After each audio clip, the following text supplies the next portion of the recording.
Welcome to History for Snooze.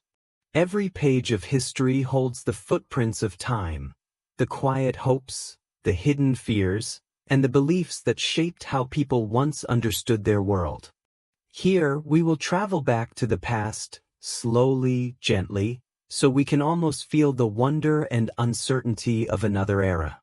Tonight, our story drifts into the strange world of medieval superstitions, from charms carried to ward off evil spirits, to whispers about black cats and witches, and curious rituals believed to bring good fortune or protect against the unknown. These odd customs reveal the fears, faith, and imagination of people living in the shadows of the Middle Ages. Before we start, dim the lights, settle into a comfortable spot, and let the world outside fade away. I invite you to subscribe to the channel. Your small gesture is my greatest inspiration to keep telling these stories. And in the comments, let me know where in the world you're listening from. I'd love to know how far these stories travel. Now, close your eyes and join me on this quiet journey, where history is not just a record of events, but a soft-spoken story that will guide you toward peace, and maybe even toward sleep. The medieval world was suffused with the supernatural. From the humblest peasant tending fields to the most learned theologian debating in cathedral schools, medieval people inhabited a cosmos where the boundaries between the natural and supernatural, the sacred and profane, the rational and mystical were fluid and permeable.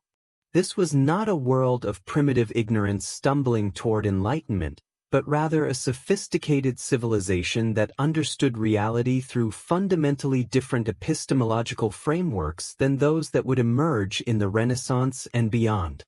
Medieval superstitions were not mere remnants of pagan barbarism clinging to the edges of Christian civilization, nor were they simple expressions of fear and ignorance. They represented complex systems of meaning-making that provided coherent explanations for the mysteries of existence, practical solutions to everyday problems, and psychological comfort in an often harsh and unpredictable world. These beliefs evolved continuously throughout the medieval millennium, shaped by theological developments, social changes, economic pressures, political upheavals, and cultural exchanges that created a rich tapestry of supernatural understanding. The term superstition itself requires careful consideration. Derived from the Latin superstitio, it originally carried connotations of excessive religious fear or belief in practices outside established religious norms. Medieval theologians and intellectuals often used the term to describe beliefs they considered theologically incorrect or practices that competed with official church doctrine. However, what learned clerics labeled as superstition often represented the lived religion of ordinary people, who seamlessly integrated folk beliefs with Christian teaching to create meaningful spiritual practices that address their immediate needs and concerns. The medieval supernatural worldview operated on several interconnected levels. At the cosmic level, it encompassed grand narratives of salvation history, the ongoing battle between good and evil, and the ultimate destiny of creation. At the natural level, it explained weather patterns, disease outbreaks, agricultural cycles, and natural phenomena through supernatural agency. At the personal level, it provided frameworks for understanding individual fortune and misfortune, relationships, health, and death. At the social level, it reinforced community bonds, established moral boundaries, and legitimized authority structures. This supernatural understanding was remarkably persistent across the medieval period, though it underwent significant transformations in response to changing circumstances. The early medieval period saw the gradual Christianization of pagan beliefs and practices, creating hybrid forms that would characterize medieval superstition for centuries. The central medieval period witnessed the rise of scholastic theology and the attempted rationalization of supernatural beliefs, leading to more sophisticated theological frameworks that nonetheless preserved space for popular practices.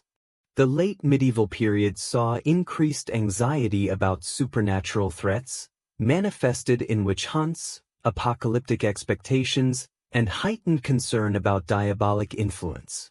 Medieval superstitions drew from multiple sources and traditions. Germanic, Celtic, Slavic, and other tribal traditions provided foundational elements that were gradually absorbed into Christian frameworks. Classical learning, preserved and transmitted through monastic schools and later universities, contributed philosophical concepts and natural philosophical understanding that shaped how supernatural phenomena were interpreted. Islamic and Jewish thought, encountered through Spain, Sicily, and the Crusades, introduced new ideas about magic, astrology, and natural philosophy. Byzantine Christianity provided alternative theological perspectives and mystical traditions that influenced Western supernatural thought. The social context of medieval superstition was equally complex. Different social classes, occupational groups, and regional communities developed distinctive supernatural traditions that reflected their particular circumstances and needs. Peasant communities developed elaborate agricultural magic designed to ensure successful harvests and protect livestock. Urban artisans created guild-based protective rituals and patron saint devotions. Noble courts fostered chivalric romance traditions that celebrated courtly magic and supernatural adventure. Clerical communities developed learned magical traditions that attempted to harness supernatural power for legitimate religious purposes. Women played particularly important roles in medieval supernatural culture, often serving as repositories of folk medical knowledge, specialists in protective rituals, and intermediaries with the spiritual world. Their prominence in supernatural practices would later make them primary targets during the witch persecutions of the late medieval and early modern periods, but throughout most of the medieval period, their supernatural expertise was generally respected and valued within their communities. The transmission of supernatural knowledge occurred through multiple channels. Oral tradition remained the primary means by which folk beliefs and practices were preserved and transmitted across generations. Manuscript culture, dominated by clerical scribes, preserved learned magical traditions and theological discussions of supernatural phenomena. Popular literature, including romances, exemplar collections, and miracle stories, spread supernatural narratives and beliefs across social boundaries. Artistic representations in churches, manuscripts, and popular media provided visual vocabularies for understanding supernatural realities. Medieval superstitions were remarkably adaptive, evolving in response to changing circumstances while maintaining essential continuities. The Black Death of the 14th century, for example, generated new supernatural explanations for catastrophic mortality while drawing upon established traditions of divine judgment and diabolic malice. The rise of universities and scholastic theology created new frameworks for understanding supernatural phenomena while preserving traditional practices within modified theological contexts. Political upheavals generated new legends and supernatural narratives that explained dynastic changes and military defeats in terms of divine favor and supernatural intervention. The geographic scope of medieval superstition was vast, encompassing not only Western Europe but also the Byzantine Empire, Islamic Spain, the Crusader states, and the expanding frontiers of Latin Christendom in Eastern Europe and the Baltic region. Trade networks, pilgrimage routes, military campaigns, and missionary activities created channels for the exchange of supernatural ideas and practices across cultural boundaries. This cultural mixing produced distinctive regional variations while maintaining recognizable common elements that can be traced across medieval Europe. Understanding medieval superstition requires recognizing that these beliefs were not peripheral to medieval culture but central to how medieval people understood and navigated their world.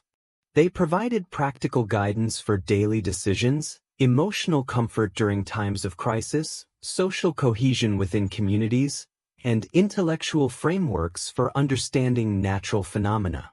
They were neither wholly irrational nor entirely separate from learned culture, but rather represented sophisticated attempts to make sense of a world where natural and supernatural forces were understood to operate according to knowable patterns and principles. The study of medieval superstition also reveals the limitations of modern academic categories and the dangers of anachronistic interpretation. Medieval people did not distinguish sharply between religion and superstition, magic and science, or rational and irrational belief in the ways that modern scholars often assume. Their supernatural beliefs were integrated into comprehensive worldviews that encompass theology, natural philosophy, medicine, law, literature, and art in ways that made supernatural understanding central to intellectual and cultural life. This history will trace the development of medieval superstitions from their early medieval foundations through their late medieval transformations, examining how these beliefs evolved in response to changing social, cultural, and intellectual contexts while maintaining essential continuities that provided meaning and coherence to medieval life. It will explore the complex relationships between learned and popular culture, the varied regional traditions that enriched medieval supernatural understanding, and the lasting influence of medieval superstitions on subsequent European culture and thought. The early medieval period established the foundational frameworks that would shape supernatural beliefs and practices throughout the medieval millennium. This era witnessed the gradual transformation of post-Roman society, the Christianization of Germanic and Celtic peoples, and the emergence of distinctive medieval forms of supernatural understanding that blended Christian theology with inherited pagan traditions. The collapse of Roman imperial authority in Western Europe during the 5th century created a power vacuum that was filled by Germanic kingdoms, which brought their own rich supernatural traditions into contact with the remnants of Roman Christian culture. This encounter produced a complex process of cultural synthesis that would define medieval superstition for centuries to come. Rather than simply displacing pagan beliefs, Christianity often absorbed and transformed them, creating hybrid forms that satisfied both theological requirements and popular spiritual needs. Germanic supernatural traditions provided several foundational elements that would remain central to medieval superstition throughout the period. The concept of wird, or fate, which understood individual and collective destiny as subject to supernatural forces beyond human control, became integrated into Christian understandings of divine providence and predestination. The belief in supernatural beings inhabiting the natural world, elves, dwarfs, giants, and other creatures, persisted within Christian contexts, often reinterpreted as demons, fallen angels, or neutral spirits subject to divine authority. The Germanic tradition of runic magic, with its emphasis on the power of written symbols to influence supernatural forces, evolved into Christian traditions of protective inscriptions, blessed amulets, and sacred texts used for magical purposes. The practice of seeder, or shamanic magic, particularly associated with women, provided models for Christian folk healing practices and divination techniques that would characterize medieval supernatural practice. The Germanic emphasis on the supernatural significance of natural phenomena, storms, eclipses, unusual animal behavior, became incorporated into Christian frameworks that interpreted such events as divine signs or demonic manifestations. Celtic supernatural traditions contributed equally important elements to the emerging medieval synthesis.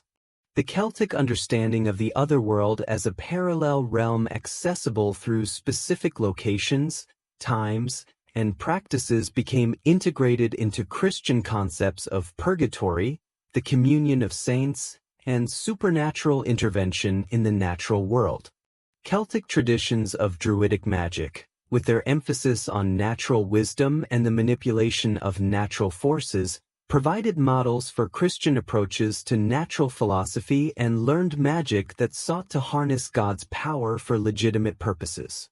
The Celtic emphasis on the supernatural significance of landscape features, sacred groves, holy wells, stone circles, was gradually Christianized through the establishment of churches, monasteries, and shrines at traditional sacred sites.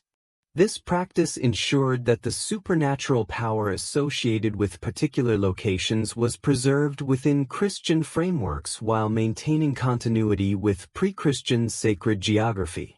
The Celtic tradition of storytelling, which preserved supernatural narratives and wisdom traditions, became integrated into Christian exemplar collections, hagiographic literature, and popular romance traditions.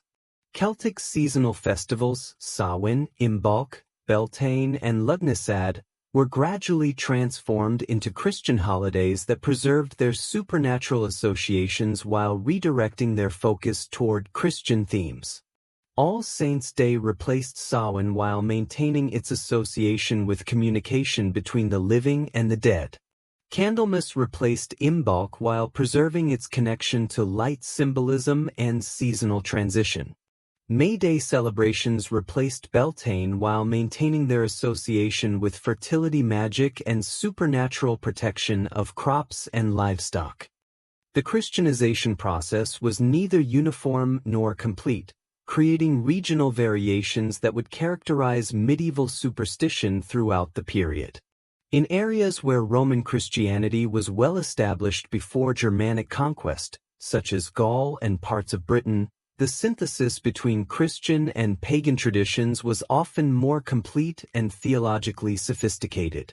In areas where Christianity was introduced primarily through missionary activity after Germanic settlement, such as Ireland, Scandinavia, and parts of Germany, pagan traditions often maintained stronger independent existence alongside Christian beliefs. Monastic communities played crucial roles in this process of cultural synthesis and transmission. Irish monasteries, in particular, became centers for the preservation and transformation of Celtic supernatural traditions within Christian contexts. The Irish monastic tradition of peregrinatio, or spiritual wandering, spread Celtic-influenced Christianity throughout Europe while carrying supernatural traditions that enriched local religious practices. Irish monks like Columba, Columbanus, and Boniface established monasteries across Europe that became centers for the synthesis of Celtic, Germanic, and Roman Christian supernatural traditions. The development of hagiographic literature during this period created new frameworks for understanding supernatural phenomena within Christian contexts. Saints' lives provided models for legitimate supernatural activity that included miracle working, prophecy, healing, exorcism, and communication with divine and angelic powers. These hagiographic traditions absorbed many elements from earlier pagan hero traditions while redirecting them toward Christian purposes.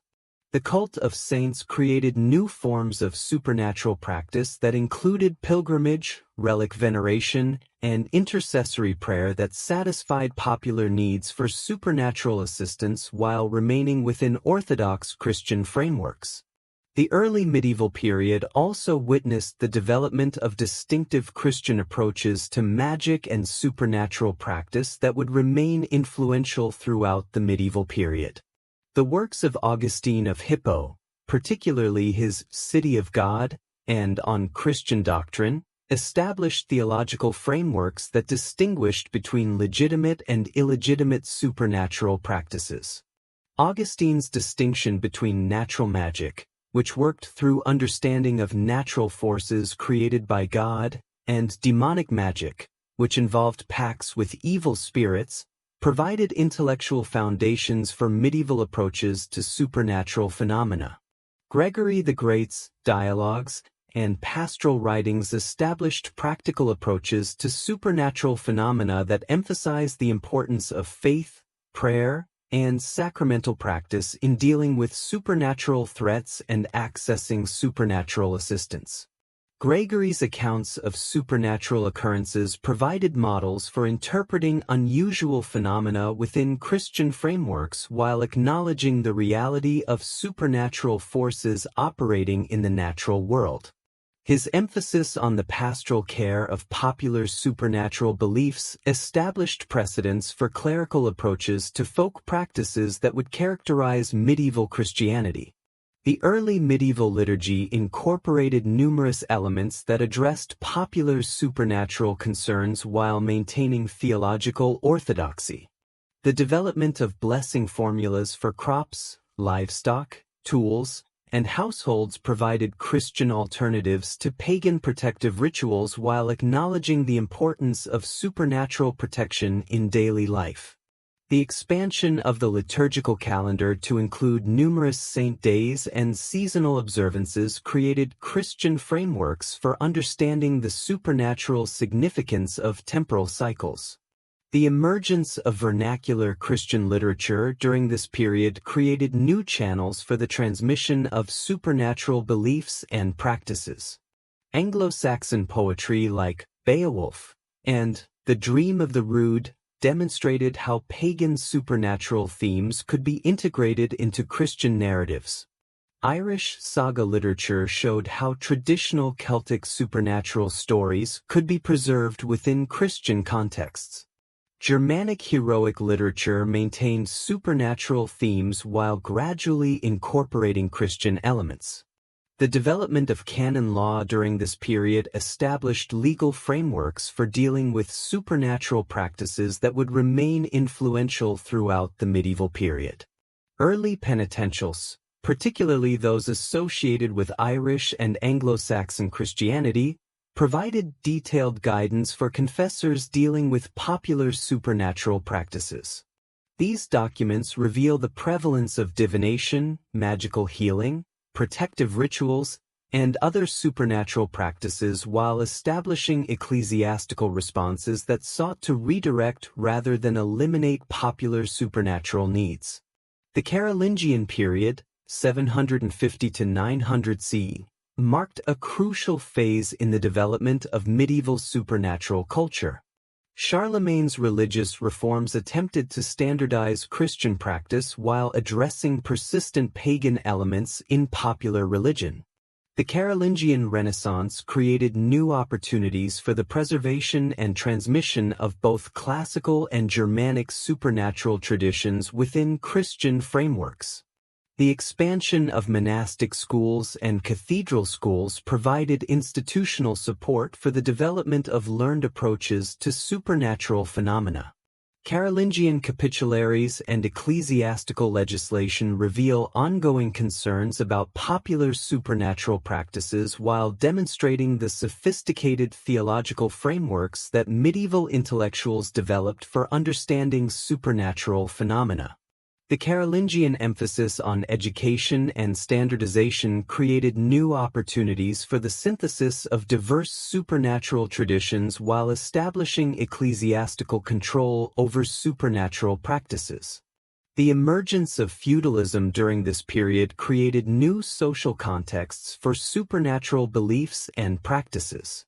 The feudal emphasis on personal loyalty and sacred oaths created new frameworks for understanding supernatural obligations and protections. The development of chivalric ideals began to incorporate supernatural elements that would become central to medieval Romance literature and courtly culture. The establishment of manorial agricultural systems created new contexts for agricultural magic and seasonal supernatural practices. By 800 CE, the foundational elements of medieval supernatural culture were firmly established. The synthesis of Christian, Germanic, and Celtic traditions had created distinctive forms of medieval superstition that would evolve throughout the period while maintaining essential continuities. The institutional frameworks of medieval Christianity had developed sophisticated approaches to popular supernatural beliefs that sought to guide rather than eliminate supernatural practices. The intellectual traditions of medieval theology had established conceptual frameworks for understanding supernatural phenomena that would remain influential throughout the medieval period and beyond. The period from 800 to 1100 CE witnessed profound intellectual and cultural transformations that significantly impacted the development of medieval superstitions. The Carolingian Renaissance initiated a revival of learning that brought classical texts and ideas into renewed contact with Christian thought, while the later emergence of scholastic theology created new frameworks for understanding supernatural phenomena. These intellectual developments did not eliminate popular supernatural beliefs but rather created more sophisticated theological contexts within which such beliefs could be understood, critiqued, and selectively incorporated into official church teaching. The Carolingian Renaissance, sponsored by Charlemagne and his successors, represented a deliberate attempt to revive classical learning and standardize Christian culture throughout the expanding Frankish Empire. This cultural revival had profound implications for supernatural beliefs and practices. Classical texts on natural philosophy, medicine, astronomy, and mathematics were copied and preserved in monastic scriptoriums, creating new intellectual resources for understanding natural phenomena. Works by Pliny the Elder, Macrobius, Martianus Capella, and other classical authors provided medieval scholars with sophisticated frameworks for interpreting natural events that had previously been understood primarily through supernatural explanations. However, rather than simply displacing supernatural understanding, classical learning often reinforced it by providing more sophisticated theoretical frameworks for comprehending supernatural forces. Classical works on astronomy, for example, supported astrological beliefs by demonstrating the mathematical precision of celestial movements and their potential influence on terrestrial events. Classical medical texts describe the influence of supernatural forces on health and disease while providing more sophisticated diagnostic and therapeutic techniques. Classical natural philosophy acknowledged the existence of occult forces and hidden properties in nature that could be understood through careful observation and theoretical analysis. The Carolingian emphasis on educational standardization created new opportunities for the preservation and transmission of supernatural knowledge. The establishment of palace schools, cathedral schools, and expanded monastic education systems provided institutional frameworks within which learned supernatural traditions could develop. The standardization of Latin literacy created a common intellectual language that facilitated the exchange of supernatural ideas across political and cultural boundaries. The development of standardized curricula ensured that basic supernatural concepts would be transmitted to successive generations of medieval intellectuals. Carolingian religious reforms addressed popular supernatural practices with increasing sophistication and nuance. Rather than simply condemning folk beliefs as pagan survivals, Carolingian theologians developed complex theological frameworks that distinguished between legitimate and illegitimate supernatural practices.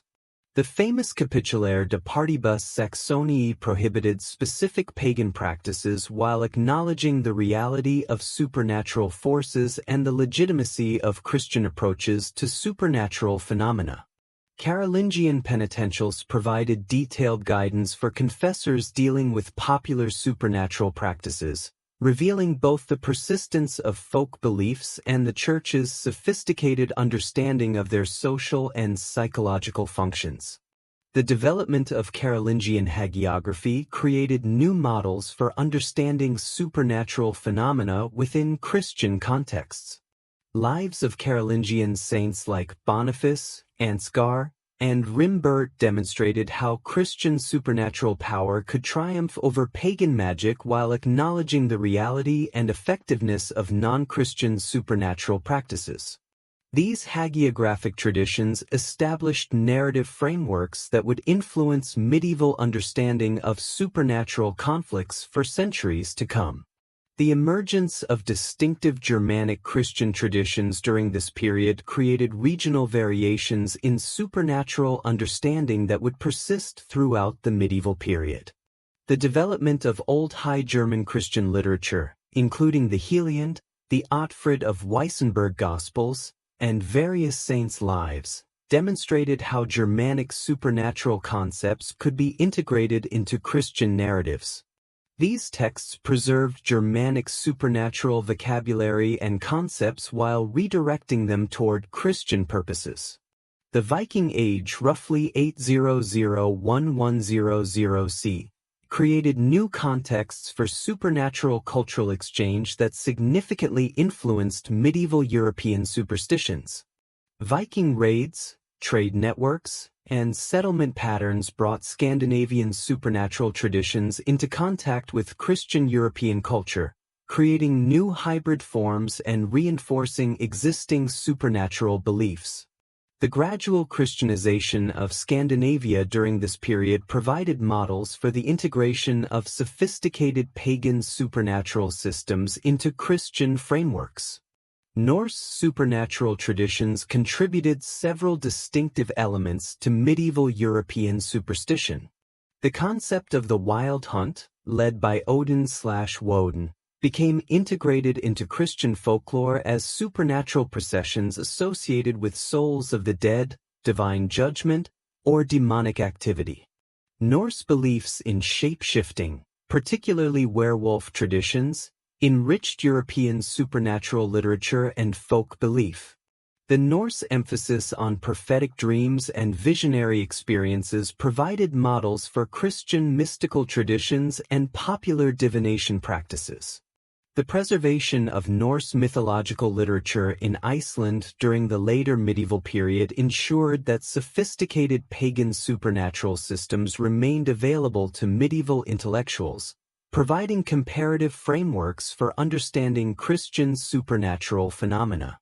The prose Edda of Snorri Sturluson and various saga literature demonstrated the complexity and sophistication of pre-Christian supernatural understanding while showing how such systems could coexist with Christian belief. The rise of scholastic theology during the 11th century created new intellectual frameworks for understanding supernatural phenomena that would dominate medieval thought for centuries. Early scholastic theologians like Anselm of Canterbury, Peter Abelard, and the scholars associated with cathedral schools developed sophisticated philosophical approaches to supernatural questions that drew upon both Christian revelation and classical reasoning. Anselm's ontological argument for the existence of God provided intellectual foundations for understanding supernatural reality that influenced medieval approaches to supernatural phenomena throughout the period. His emphasis on the rational intelligibility of supernatural truth established precedents for scholastic approaches to supernatural questions that sought to understand rather than simply accept supernatural claims. His theological works demonstrated how sophisticated philosophical reasoning could support rather than undermine supernatural belief. The development of dialectical theology, particularly associated with Peter Abelard and the Cathedral School of Paris, created new methodological approaches to supernatural questions that emphasized the importance of careful reasoning and textual analysis. Abelard's Sic et non demonstrated how apparent contradictions in authoritative texts could be resolved through careful analysis, providing models for scholastic approaches to supernatural phenomena that acknowledged complexity while maintaining orthodox conclusions. The translation movement of the 11th and 12th centuries brought Arabic and Greek philosophical works into Latin translation, creating new intellectual resources for understanding supernatural phenomena. The works of Aristotle, particularly his natural philosophy, provided sophisticated frameworks for understanding natural causation that influenced medieval approaches to supernatural questions. Arabic works on natural philosophy, astronomy, medicine, and mathematics provided new theoretical tools for understanding phenomena that had previously been explained primarily through supernatural agency. However, these new intellectual resources often supported rather than undermined supernatural belief by providing more sophisticated theoretical frameworks for understanding supernatural forces. Aristotelian natural philosophy acknowledged the existence of separate intelligences that moved celestial spheres, providing philosophical support for astrological beliefs. Arabic works on natural magic demonstrated how natural forces could be manipulated through understanding of hidden properties and celestial influences. Medical works describe the influence of supernatural forces on health and disease while providing more sophisticated diagnostic techniques. The emergence of university education during this period created institutional frameworks for the development and transmission of learned supernatural traditions. The University of Bologna, Paris, Oxford, and other early universities developed curricula that included astronomical, medical, and natural philosophical subjects that necessarily addressed supernatural questions. The development of standardized degree programs ensured that medieval intellectuals would receive systematic education in subjects that included supernatural elements. The rise of mendicant orders during this period created new channels for the transmission of supernatural beliefs and practices. Franciscan and Dominican friars developed distinctive approaches to popular supernatural beliefs that emphasized pastoral care and popular preaching.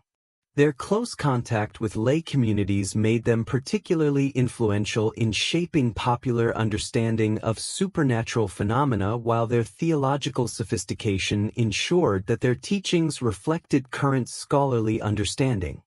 The development of vernacular religious literature during this period created new channels for the transmission of supernatural beliefs to lay audiences. Works like the Anglo-Norman Voyage of St. Brendan, the various chansons de geste, and early Arthurian romances demonstrated how sophisticated supernatural themes could be presented to popular audiences. These texts established literary traditions that would remain influential throughout the medieval period and beyond. The investiture controversy and other political religious conflicts of this period created new contexts for supernatural understanding that emphasized the cosmic significance of political events. The development of apocalyptic expectations, particularly associated with the approaching year 1000 and later with various political crises, demonstrated how supernatural beliefs could provide frameworks for understanding historical change and political conflict. By 1100 CE, medieval supernatural culture had achieved sophisticated intellectual frameworks that would remain influential throughout the high and late medieval periods. The synthesis of classical learning, Christian theology, and popular belief had created comprehensive systems for understanding supernatural phenomena that satisfied both intellectual and pastoral requirements. The institutional frameworks of medieval education and religious life had developed effective methods for preserving and transmitting supernatural knowledge while maintaining ecclesiastical oversight of supernatural practices. The High Medieval period represents the apex of medieval supernatural culture, characterized by sophisticated theological synthesis, elaborate literary expression, and complex institutional frameworks that integrated supernatural beliefs into all aspects of medieval life. This era witnessed the full flowering of scholastic theology, the emergence of Gothic spirituality, the development of courtly romance literature, and the establishment of comprehensive ecclesiastical approaches to supernatural phenomena that would influence European culture for centuries to come. The 12th century Renaissance created intellectual conditions that fostered unprecedented sophistication in supernatural understanding. The translation of Arabic works on natural philosophy, astronomy, medicine, and magic provided medieval scholars with comprehensive theoretical frameworks for understanding supernatural forces. The recovery of Aristotelian natural philosophy through Arabic commentators like Averroes and Avicenna created new philosophical foundations for supernatural belief that emphasized the rational intelligibility of supernatural phenomena while maintaining their essential mystery. The emergence of Gothic spirituality during this period created new forms of supernatural experience that emphasized direct mystical encounter with divine reality. The development of Gothic architecture provided visual and spatial frameworks for supernatural experience that emphasized the transcendence of natural limitations through supernatural grace. The soaring vertical lines, expansive interior spaces, and dramatic light effects of Gothic cathedrals created environments designed to facilitate supernatural experience while demonstrating the power of human art to embody supernatural truths. The development of scholastic theology reached its culmination in the comprehensive theological systems of Albert the Great and Thomas Aquinas. Albert's encyclopedic works on natural philosophy demonstrated how Aristotelian science could support rather than undermine supernatural belief by providing rational frameworks for understanding the relationship between natural and supernatural causation. His works on minerals, plants, and animals describe the hidden properties and occult virtues of natural substances while maintaining that such properties ultimately derived from supernatural sources. Thomas Aquinas's theological synthesis created the most sophisticated medieval framework for understanding supernatural phenomena.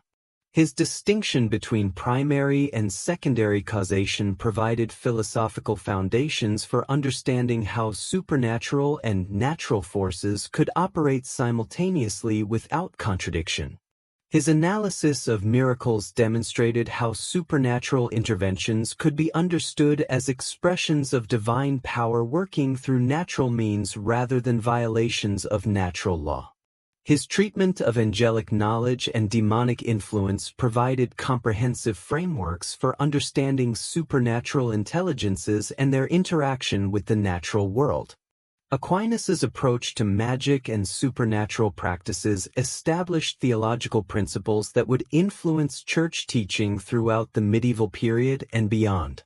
His distinction between natural magic, which worked through understanding of hidden natural properties, and demonic magic, which involved explicit or implicit pacts with evil spirits, provided criteria for evaluating supernatural practices that balanced pastoral concerns with theological precision. His emphasis on the importance of intention in determining the moral status of supernatural practices acknowledged the complexity of popular supernatural beliefs while maintaining clear theological boundaries. The development of Franciscan and Dominican theological traditions created alternative approaches to supernatural phenomena that emphasize different aspects of supernatural experience. Franciscan theology, particularly associated with Bonaventure and John Duns Scotus, emphasized the importance of supernatural illumination and mystical experience in understanding divine truth. Dominican theology, following Aquinas, emphasized the rational intelligibility of supernatural phenomena while maintaining their essential dependence on divine revelation. The emergence of mystical theology during this period created new frameworks for understanding direct supernatural experience that influenced both learned and popular supernatural culture. The works of Bernard of Clairvaux, Hildegard of Bingen, Meister Eckhart, and other mystical theologians provided sophisticated theoretical foundations for supernatural experience while demonstrating the practical accessibility of such experience to dedicated practitioners. These mystical traditions influenced popular spiritual practices while providing theological legitimacy for supernatural experiences that might otherwise be suspect. Women played particularly prominent roles in the development of high medieval mystical traditions, creating distinctive forms of supernatural experience that influenced both religious and secular culture. Hildegard of Bingen's visionary writings demonstrated how supernatural revelation could encompass natural philosophy, medicine, theology, and music within comprehensive supernatural frameworks. Hedwig of Brabant, Mechthild of Magdeburg, and other female mystics developed sophisticated theological vocabularies for describing supernatural experience that influenced subsequent mystical literature. The development of courtly romance literature during this period created new secular contexts for supernatural understanding that would remain influential throughout European culture. The Arthurian romances of Chrétien de Troyes, the Grail legends, and other courtly literature demonstrated how supernatural themes could be integrated into secular narratives that addressed contemporary social and cultural concerns. These literary traditions established narrative frameworks for supernatural adventure, supernatural love, and supernatural quest that would influence European literature for centuries. The Matter of Britain, including Arthurian legends and Celtic supernatural themes, provided particularly rich sources for medieval supernatural literature. The development of Grail legends created complex supernatural narratives that integrated Christian symbolism with pre-Christian supernatural themes while addressing contemporary concerns about spiritual authenticity and social reform. The figure of Merlin provided models for legitimate supernatural wisdom that could guide earthly rulers while maintaining ultimate dependence on divine authority. The Matter of France, centered on Charlemagne and his paladins, created alternative supernatural narratives that emphasized the cosmic significance of Christian warfare against pagan enemies. The Chanson de Roland and other chansons de geste demonstrated how supernatural intervention could determine the outcomes of historical conflicts while reinforcing contemporary crusading ideologies. These traditions established supernatural frameworks for understanding political and military conflicts that would remain influential throughout the medieval period. The development of urban culture during this period created new contexts for supernatural beliefs and practices. The growth of towns and cities created new forms of community organization that fostered distinctive urban supernatural traditions. Guild culture developed elaborate supernatural protection rituals and patron saint devotions that addressed the specific concerns of urban craftsmen and merchants. Urban religious confraternities created new forms of collective supernatural practice that combined devotional activities with social welfare functions. The rise of universities created institutional frameworks for the development and transmission of learned supernatural traditions that would influence European intellectual culture for centuries. The University of Paris became particularly important for theological approaches to supernatural phenomena, while other universities developed distinctive strengths in natural philosophy, medicine, and canon law that influenced medieval understanding of supernatural questions. The development of canon law during this period created comprehensive legal frameworks for dealing with supernatural practices that balanced pastoral concerns with doctrinal precision. The Decretum of Gratian and subsequent canonical collections provided detailed guidance for ecclesiastical authorities dealing with popular supernatural practices while acknowledging the complexity of supernatural beliefs and their social functions. These legal developments established precedents for ecclesiastical supervision of supernatural practices that would remain influential throughout the medieval period and beyond. The Crusades created new contexts for supernatural understanding that emphasized the cosmic significance of Christian military activity while providing opportunities for cultural exchange with Islamic and Byzantine supernatural traditions. Crusading literature developed elaborate supernatural narratives that depicted the Holy Land as a supernatural battlefield where Christian and Islamic supernatural forces competed for ultimate victory. These narratives incorporated elements from Islamic supernatural traditions while maintaining Christian theological frameworks. The encounter with Islamic learning during the Crusades and through Spain and Sicily provided medieval Europeans with sophisticated alternative approaches to supernatural phenomena. Islamic works on astronomy, mathematics, medicine, and natural philosophy provided new theoretical tools for understanding supernatural forces while demonstrating the sophistication of non-Christian supernatural traditions. The works of scholars like Al-Kindi, Al-Razi, and Al-Ghazali provided medieval Europeans with comprehensive philosophical frameworks for understanding the relationship between natural and supernatural phenomena.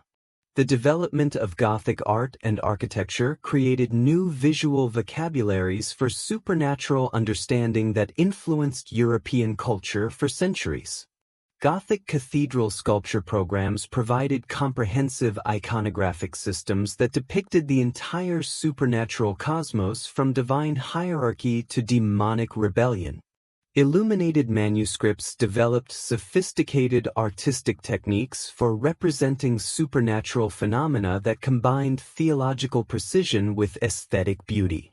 These artistic traditions established visual frameworks for supernatural understanding that influenced both learned and popular culture. The emergence of vernacular religious literature during this period created new channels for transmitting supernatural beliefs to lay audiences. Works like Dante's Divine Comedy, The Golden Legend of Jacobus de Voragine, and various vernacular saints' lives provided sophisticated supernatural narratives that addressed contemporary concerns while maintaining theological orthodoxy. These texts demonstrated how complex supernatural themes could be made accessible to popular audiences without sacrificing intellectual sophistication. The development of sacramental theology during this period created new frameworks for understanding supernatural presence and activity within natural phenomena. The doctrine of transubstantiation provided philosophical foundations for understanding how supernatural realities could be present within natural substances without altering their apparent properties. The development of elaborate Eucharistic devotions created new forms of supernatural practice that emphasized the accessibility of divine presence through sacramental mediation. By 1300 CE, medieval supernatural culture had achieved unprecedented sophistication and comprehensiveness. The integration of classical philosophy, Christian theology, and popular belief had created intellectual and practical frameworks for supernatural understanding that addressed both learned and popular concerns while maintaining ecclesiastical oversight and theological orthodoxy. These achievements would provide foundations for the continued development of European supernatural culture while establishing precedents that would influence subsequent intellectual and religious developments. The late medieval period witnessed profound transformations in supernatural beliefs and practices that reflected the social, cultural, and psychological disruptions of an age marked by demographic catastrophe, political upheaval, religious crisis, and cultural transformation. The Black Death, the Great Schism, the 100 Years' War, and other crises of the 14th and 15th centuries created conditions that fostered new forms of supernatural anxiety while simultaneously generating innovative approaches to supernatural understanding and practice. The Great Mortality of 1347 to 1351, which killed approximately one-third of Europe's population, represented the most profound crisis medieval civilization had ever faced. This demographic catastrophe generated new forms of supernatural understanding that attempted to explain the unprecedented scale of mortality while providing practical and psychological resources for survival. The plague created conditions that fostered apocalyptic expectations, increased concern about demonic activity, and heightened sensitivity to supernatural signs and portents. Contemporary explanations for the plague demonstrated the sophisticated supernatural frameworks medieval people used to understand catastrophic events. Astrological explanations attributed the plague to malign celestial configurations, particularly the conjunction of Saturn, Jupiter, and Mars in Aquarius in 1345. Medical explanations describe the plague as resulting from corrupted air caused by supernatural influences, including demonic activity, divine punishment, and celestial emanations. Theological explanations interpreted the plague as divine judgment for human sin while maintaining that supernatural intercession through prayer, penance, and divine mercy could provide protection and healing. The plague generated new forms of supernatural practice designed to provide protection and healing. The development of plague saints, particularly Saint Roch and Saint Sebastian, created new forms of intercessory devotion specifically focused on plague protection. The emergence of flagellant movements demonstrated how extreme penitential practices could be understood as supernatural techniques for appeasing divine wrath and securing divine protection. The development of elaborate plague prayers, protective rituals, and apotropaic practices showed how traditional supernatural techniques could be adapted to address unprecedented challenges. The plague also fostered increased concern about demonic activity and supernatural malevolence. The development of plague demon imagery in art and literature depicted the plague as resulting from demonic assault on Christian society. The emergence of scapegoating narratives that blamed the plague on Jewish communities, lepers, and other marginal groups demonstrated how supernatural explanations could be used to direct social anxiety toward vulnerable populations. The development of witch persecution during this period reflected increased concern about demonic activity and human collaboration with supernatural evil forces. The Great Schism, 1378 to 1417, created additional supernatural anxiety by challenging the fundamental institutional frameworks through which medieval people understood supernatural authority and protection. The existence of competing papal claimants created uncertainty about the validity of sacramental practices, the authenticity of religious authority, and the reliability of traditional supernatural protections. This institutional crisis fostered new forms of supernatural practice that emphasized direct divine revelation, mystical experience, and popular religious movements that claimed supernatural legitimacy independent of institutional authority. The emergence of the Devotio Moderna and other late medieval spiritual movements created new approaches to supernatural experience that emphasized personal religious practice and direct spiritual encounter. The works of Gerard Groot, Thomas à Kempis, and other representatives of the modern devotion demonstrated how sophisticated supernatural spirituality could be practiced without extensive theological education or institutional mediation. These movements fostered new forms of supernatural practice that emphasized interior spiritual experience while maintaining orthodox theological frameworks. The development of late medieval mysticism created increasingly sophisticated approaches to direct supernatural experience that influenced both religious and secular culture. The works of Johannes Tauler, Henry Suso, Jan van Rysbroek, and other late medieval mystics provided detailed phenomenological descriptions of supernatural experience while developing theological vocabularies that could accommodate extraordinary spiritual phenomena. These mystical traditions influenced popular spiritual practices while providing intellectual frameworks that could address skeptical challenges to supernatural claims. The emergence of female mystical traditions during this period created distinctive forms of supernatural experience that challenged traditional gender restrictions while maintaining orthodox theological positions. Catherine of Siena, Julian of Norwich, Marjorie Kemp, and other female mystics developed sophisticated theological understanding through direct supernatural revelation while demonstrating the accessibility of advanced spiritual experience to lay practitioners. These female mystical traditions created new models for supernatural authority that would influence subsequent religious developments. The development of late medieval apocalypticism created new frameworks for understanding contemporary historical events within cosmic supernatural narratives. The works of Joachim of Fiore, although condemned by ecclesiastical authorities, continued to influence popular expectations about the supernatural transformation of history. The emergence of various prophetic movements, millenarian expectations, and reformist ideologies demonstrated how supernatural beliefs could provide frameworks for understanding and potentially transforming contemporary social and political conditions.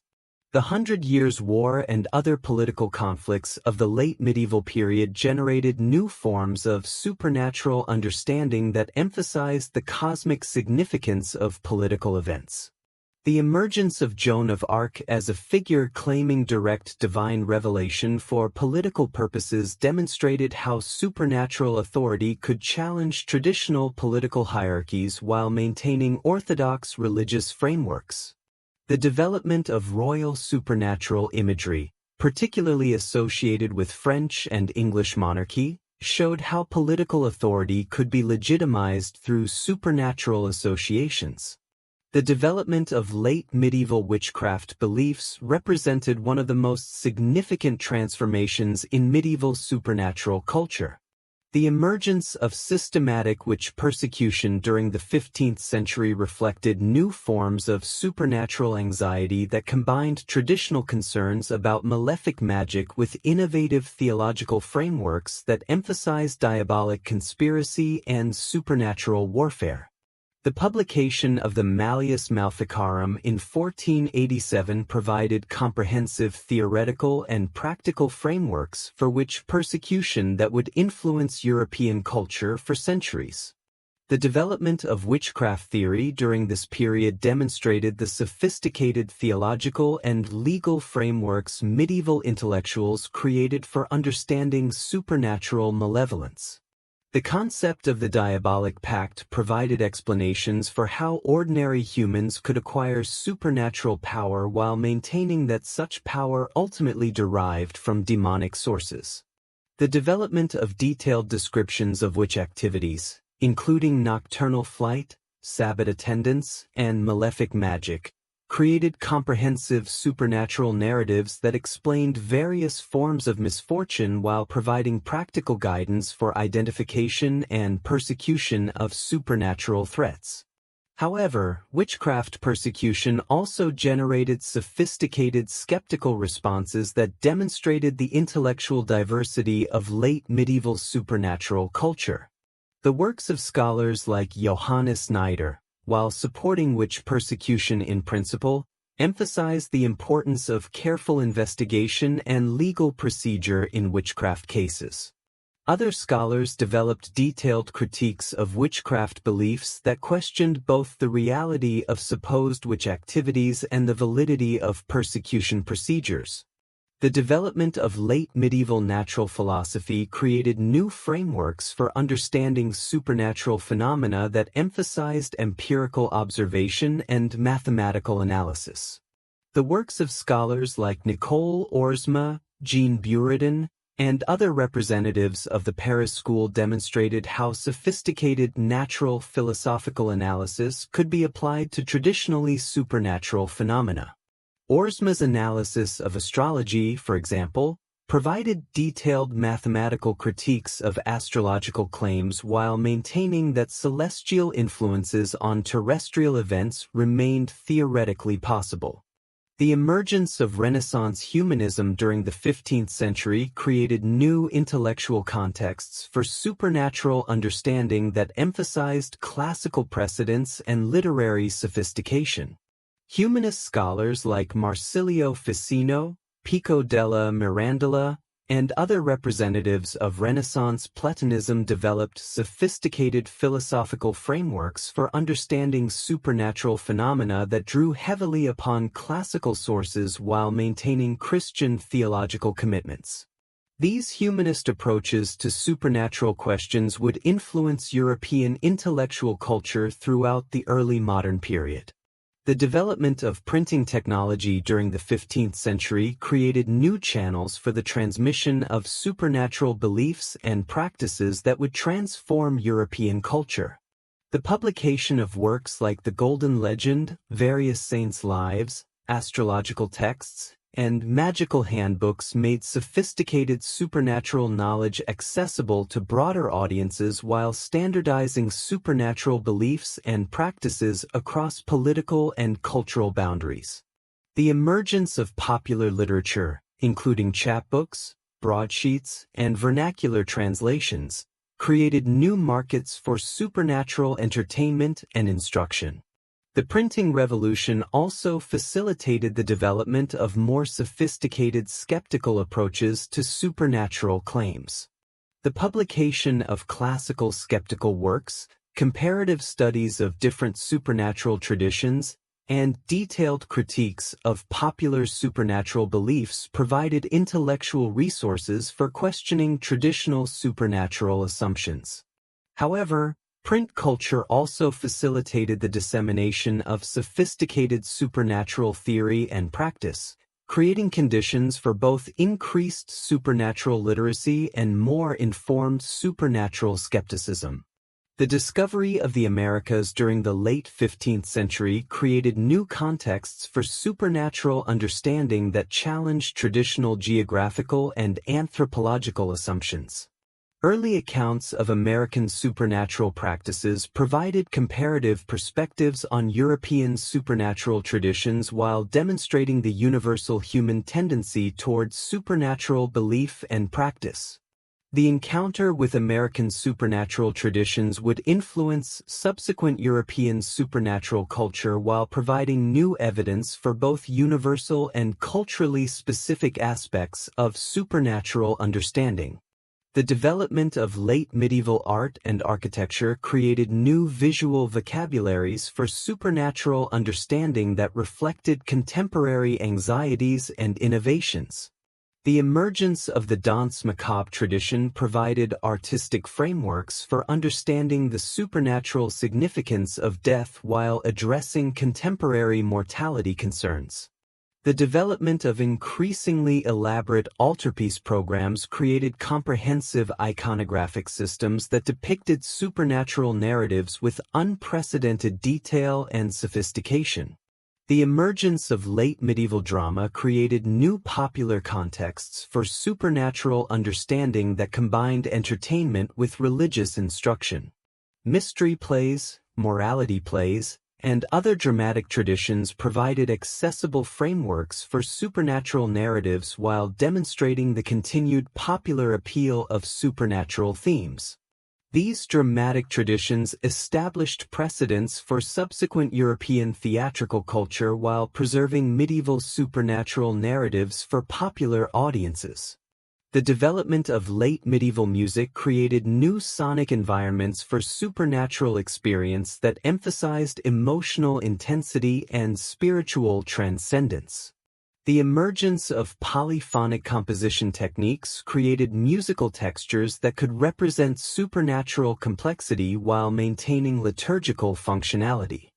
The development of vernacular religious song traditions provided popular contexts for supernatural expression that combined devotional practice with aesthetic pleasure. By 1500 CE, medieval supernatural culture had undergone profound transformations that reflected the broader cultural changes of the late medieval period.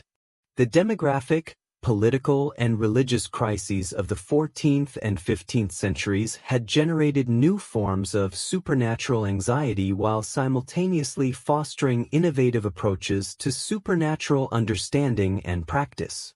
The intellectual developments of the period had created more sophisticated frameworks for both supernatural belief and supernatural skepticism, establishing conditions that would influence European culture throughout the early modern period.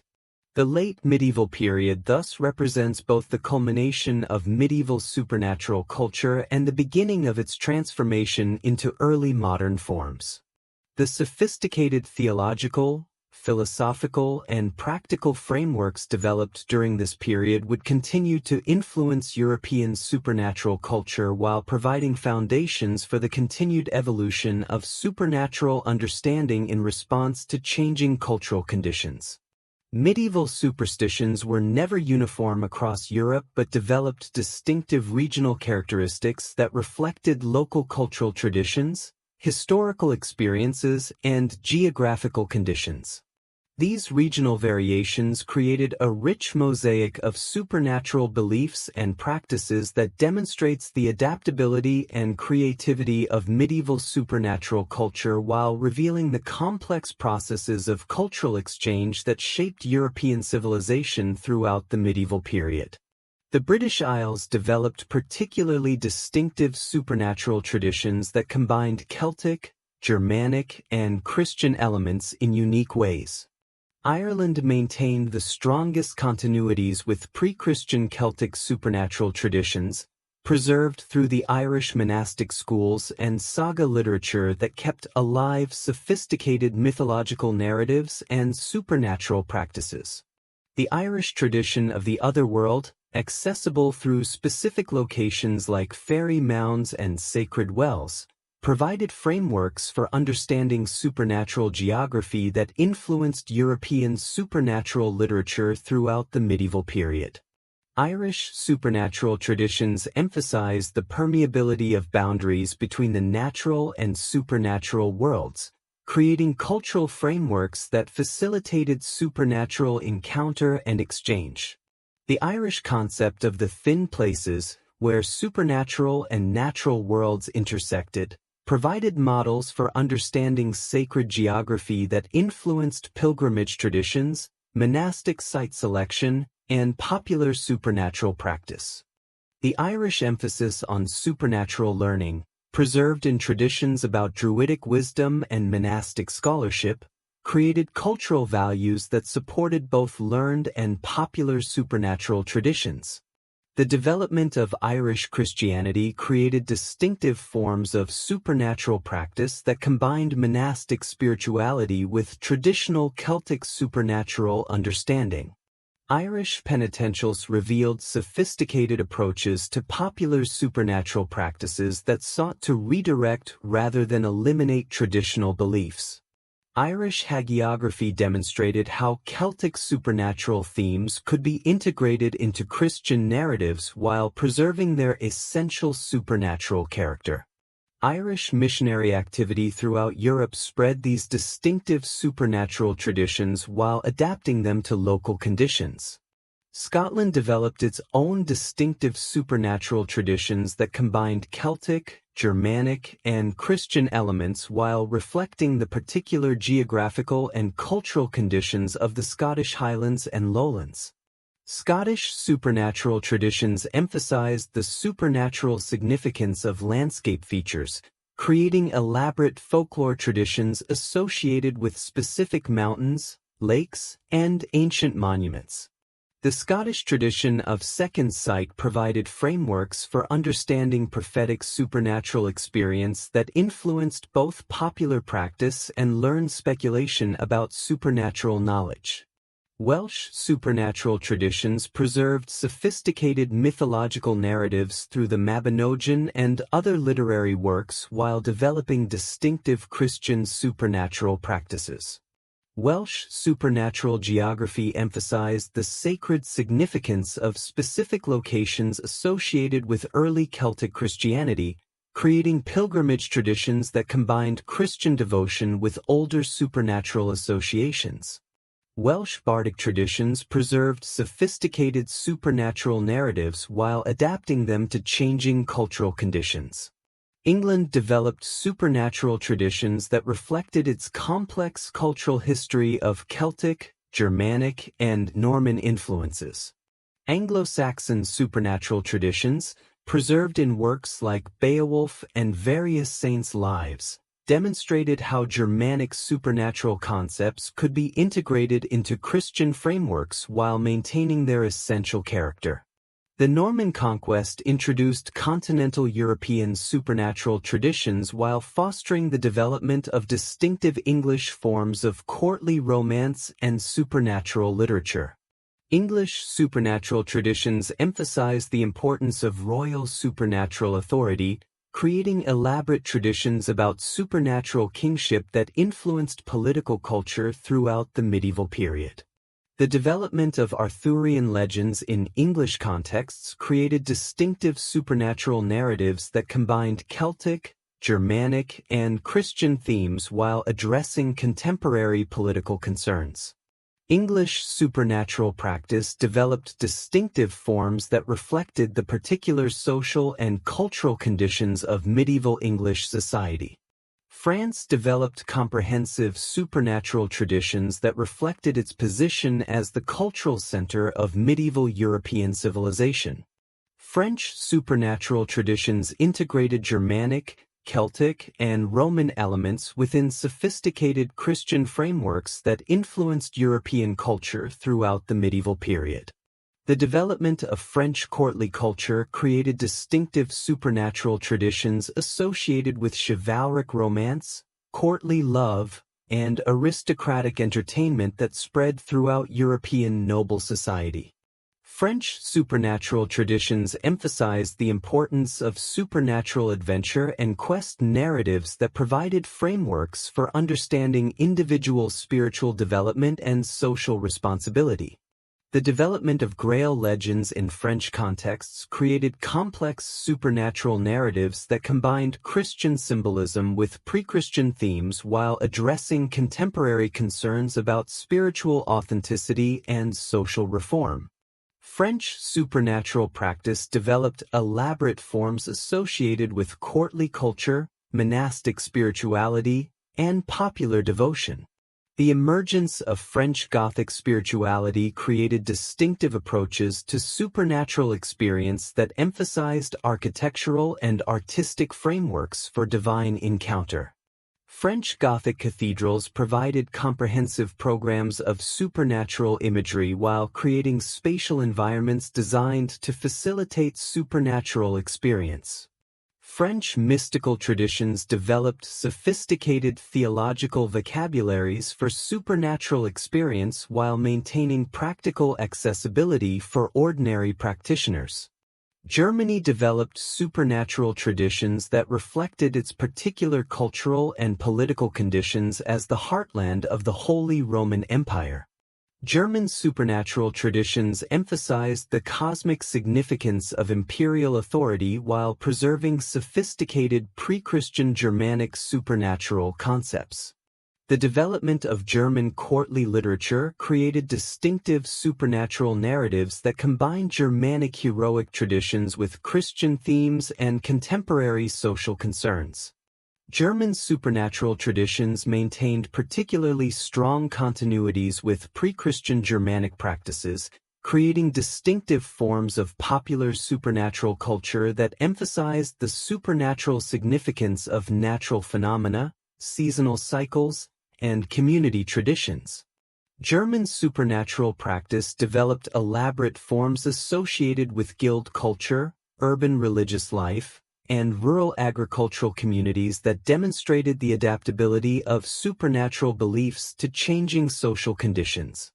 The development of German mystical traditions, particularly associated with Meister Eckhart and other Rhineland mystics, created sophisticated approaches to supernatural experience that influenced European mystical theology throughout the medieval period and beyond.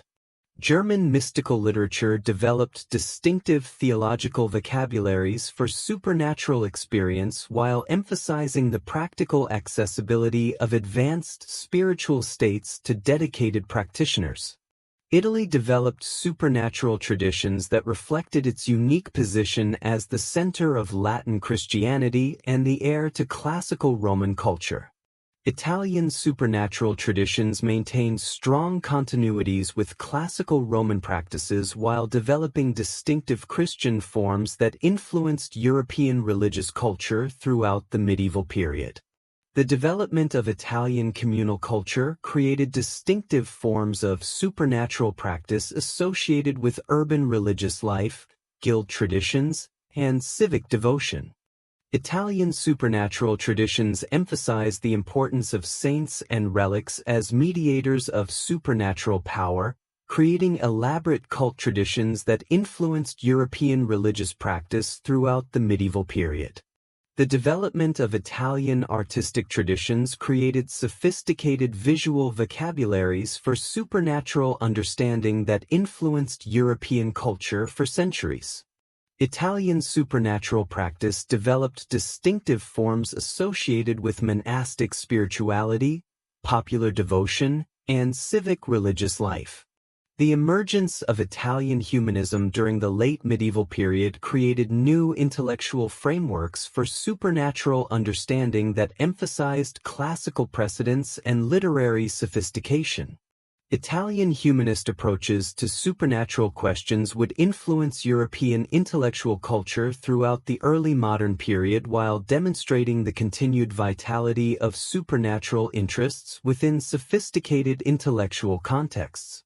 Spain developed distinctive supernatural traditions that reflected its unique position as a frontier between Christian and Islamic civilizations. Spanish supernatural traditions combined Visigothic, Islamic, Jewish, and Christian elements in unique ways that created some of the most sophisticated supernatural syntheses of the medieval period. The long period of Christian reconquest created cultural conditions that fostered distinctive forms of supernatural understanding associated with religious warfare, cultural encounter, and social transformation. Spanish supernatural traditions emphasized the cosmic significance of religious conflict while developing sophisticated approaches to cultural and religious difference. The development of Spanish Reconquest ideology created supernatural narratives that depicted Christian military activity as participation in cosmic warfare between good and evil forces. Spanish supernatural practice developed distinctive forms that reflected the multicultural conditions of medieval Iberian society. The preservation of classical learning in Islamic Spain created opportunities for cultural exchange that influenced European supernatural culture throughout the medieval period. The translation of Arabic works on astronomy, medicine, natural philosophy, and magic provided European scholars with sophisticated theoretical frameworks for understanding supernatural phenomena while demonstrating alternative approaches to supernatural questions. Eastern Europe developed supernatural traditions that reflected the particular conditions of frontier societies expanding into previously pagan territories. The Christianization of Poland, Hungary, Bohemia, and other Eastern European societies created distinctive forms of supernatural culture that combined Slavic, Germanic, and Christian elements. Eastern European supernatural traditions emphasized the supernatural significance of landscape features, seasonal cycles, and community traditions while developing distinctive Christian forms. The development of Eastern European Christianity created opportunities for cultural exchange with Byzantine supernatural traditions that influenced both learned and popular supernatural culture. Eastern European supernatural practice developed distinctive forms that reflected the particular social and cultural conditions of frontier societies while maintaining connections with broader European supernatural traditions. Scandinavia developed distinctive supernatural traditions that reflected the gradual Christianization of sophisticated pagan societies with rich mythological and ritual traditions. Scandinavian supernatural traditions maintained stronger continuities with pre-Christian practices than most other European regions while developing distinctive Christian forms that influenced European culture throughout the medieval period. The preservation of Norse mythological literature in Iceland provided European scholars with detailed knowledge of sophisticated pagan supernatural systems. Scandinavian supernatural traditions emphasized the supernatural significance of natural phenomena, seasonal cycles, and heroic activities while developing distinctive Christian forms that reflected local cultural values and social conditions. Scandinavian supernatural practice developed distinctive forms associated with royal culture, warrior societies, and agricultural communities that demonstrated the adaptability of supernatural beliefs to different social contexts. The processes of cultural exchange that created these regional variations were complex and multidirectional. Trade networks, pilgrimage routes, military campaigns, diplomatic missions, missionary activities, and scholarly exchanges created channels for the transmission of supernatural beliefs and practices across political and cultural boundaries. These exchanges resulted in the gradual homogenization of some supernatural traditions while fostering the development of distinctive regional characteristics that enriched European supernatural culture. The role of monasticism in facilitating cultural exchange was particularly important. Monastic networks created channels for the transmission of learned supernatural traditions while preserving and adapting local supernatural practices. The development of international monastic orders like the Cluniacs, Cistercians, and mendicant orders created institutional frameworks for supernatural cultural exchange that influenced European religious culture throughout the medieval period. The development of university culture created additional channels for supernatural cultural exchange that emphasized learned approaches to supernatural questions. The international character of medieval universities facilitated the exchange of sophisticated supernatural theories while creating standardized curricula that ensured basic supernatural concepts would be transmitted across cultural boundaries. The emergence of vernacular literature created new channels for supernatural cultural exchange that made sophisticated supernatural narratives accessible to popular audiences. The translation and adaptation of supernatural literature across linguistic boundaries created opportunities for cultural synthesis while preserving distinctive regional characteristics that reflected local cultural values and social conditions. By the end of the medieval period, these processes of regional development and cultural exchange had created a European supernatural culture that was both remarkably diverse and fundamentally unified. Regional variations preserved distinctive cultural traditions while participating in broader European supernatural frameworks that provided common vocabularies for supernatural understanding and practice. This balance between diversity and unity would continue to characterize European supernatural culture throughout the early modern period and beyond. The relationship between official church doctrine and popular supernatural beliefs throughout the medieval period was far more complex and nuanced than traditional scholarly narratives have suggested. Rather than representing a simple dichotomy between learned orthodoxy and ignorant superstition, this relationship involved sophisticated processes of negotiation, adaptation, synthesis, and selective incorporation that created distinctively medieval forms of Christian supernatural culture. The early medieval church inherited from late antiquity a complex theological framework for understanding supernatural phenomena that acknowledged the reality of supernatural forces while establishing criteria for distinguishing between legitimate and illegitimate supernatural practices. The theological work of Augustine of Hippo provided foundational principles that would influence medieval approaches to supernatural questions throughout the period. Augustine's distinction between natural magic, which worked through understanding of hidden natural properties created by God, and demonic magic, which involved explicit or implicit pacts with evil spirits, provided intellectual frameworks that could accommodate popular supernatural practices while maintaining theological boundaries.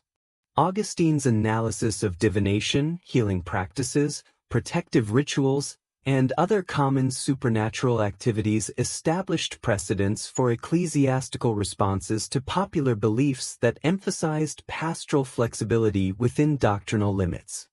His recognition that many popular supernatural practices served legitimate spiritual and practical needs encouraged medieval clergy to develop sophisticated approaches that sought to redirect rather than eliminate supernatural practices that addressed genuine human concerns. The development of early medieval pastoral care revealed the practical challenges that clergy faced in addressing popular supernatural beliefs and practices. Penitential literature from the 6th through 9th centuries provides detailed evidence of the prevalence of supernatural practices among Christian populations while demonstrating the sophisticated pastoral strategies that clergy developed for dealing with such practices. Rather than simple condemnation, these penitential texts reveal attempts to understand the social and psychological functions of popular supernatural practices while providing Christian alternatives that could satisfy similar needs. The Irish penitentials, particularly influential throughout early medieval Europe, demonstrated especially sophisticated approaches to popular supernatural practices. These texts acknowledged that many supernatural practices served important social functions, including community bonding, psychological comfort during crises, and practical problem-solving in uncertain conditions. Rather than simply condemning such practices, Irish penitential literature often provided detailed analysis of the motivations behind supernatural practices while offering Christian alternatives that could serve similar functions. The development of Carolingian religious policy revealed the complex political dimensions of ecclesiastical approaches to popular supernatural beliefs. Charlemagne's religious reforms attempted to standardize Christian practice throughout his empire while addressing persistent non-Christian elements in popular religion. The Capitulaire de Partibus Saxoniae and other Carolingian legislation prohibited specific pagan practices while implicitly acknowledging the reality of supernatural forces and the legitimacy of Christian approaches to supernatural phenomena. Carolingian ecclesiastical councils addressed popular supernatural practices with increasing sophistication, developing canonical frameworks that distinguished between different types of supernatural activities based on their theological implications and social functions. The Council of Paris, 829, and other Carolingian councils established precedents for ecclesiastical supervision of supernatural practices that balanced doctrinal concerns with pastoral flexibility. The emergence of scholastic theology during the 11th and 12th centuries created new intellectual frameworks for understanding the relationship between official doctrine and popular practice. Early scholastic theologians like Anselm of Canterbury and Peter Abelard developed sophisticated philosophical approaches to supernatural questions that provided theoretical foundations for accommodating popular supernatural beliefs within orthodox theological frameworks. The translation movement that brought Arabic works on natural philosophy, astronomy, and magic into Latin translation created additional challenges and opportunities for ecclesiastical approaches to supernatural phenomena. The sophisticated theoretical frameworks provided by Arabic scholars demonstrated that supernatural practices could be understood through rational analysis while maintaining ultimate dependence on divine authority. This intellectual development encouraged medieval theologians to develop more nuanced approaches to supernatural phenomena that could accommodate both learned and popular perspectives. The development of canon law during the High Medieval period created comprehensive legal frameworks for addressing supernatural practices that reflected the complexity of ecclesiastical approaches to popular beliefs. The Decretum of Gratian and subsequent canonical collections provided detailed guidance for ecclesiastical authorities while acknowledging the diversity of supernatural practices and their varying theological implications. Gratian's treatment of supernatural practices revealed sophisticated understanding of the social and psychological functions of popular beliefs while maintaining clear theological boundaries. His analysis of divination, for example, distinguished between different types of divinatory practices based on their methods, intentions, and theological implications rather than condemning all divinatory activity without distinction. This nuanced approach provided models for subsequent canonical treatment of supernatural practices throughout the medieval period. The emergence of university theology during the 13th century created institutional frameworks for developing sophisticated ecclesiastical approaches to supernatural phenomena. The theological faculties of Paris, Oxford, and other universities produced comprehensive analyses of supernatural questions that influenced official church policy while addressing popular supernatural concerns. The theological synthesis of Thomas Aquinas represented the most sophisticated medieval attempt to create comprehensive frameworks for understanding the relationship between divine action, natural causation, and human supernatural practices. Aquinas' analysis of miracles, angelic activity, demonic influence, and human supernatural practices provided theoretical foundations that could accommodate popular supernatural beliefs while maintaining orthodox theological positions. Aquinas' treatment of magic and supernatural practices established principles that would influence church teaching throughout the medieval period and beyond. His distinction between natural magic, which worked through understanding of hidden natural properties, and demonic magic, which involved pacts with evil spirits, provided criteria for evaluating supernatural practices that acknowledged their complexity while maintaining clear theological boundaries. His emphasis on the importance of intention in determining the moral status of supernatural practices recognized the diversity of motivations behind popular supernatural activities. The development of mendicant spirituality during the 13th century created new models for ecclesiastical engagement with popular supernatural beliefs. Franciscan and Dominican friars developed distinctive approaches to popular culture that emphasized pastoral care and popular preaching while maintaining theological sophistication.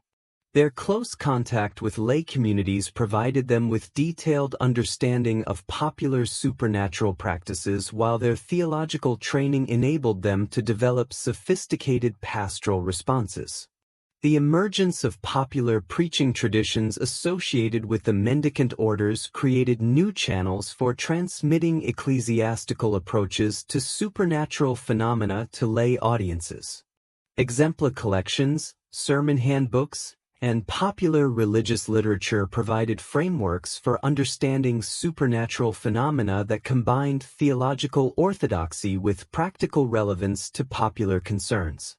These preaching traditions established narrative frameworks for supernatural understanding that would influence popular culture throughout the medieval period and beyond.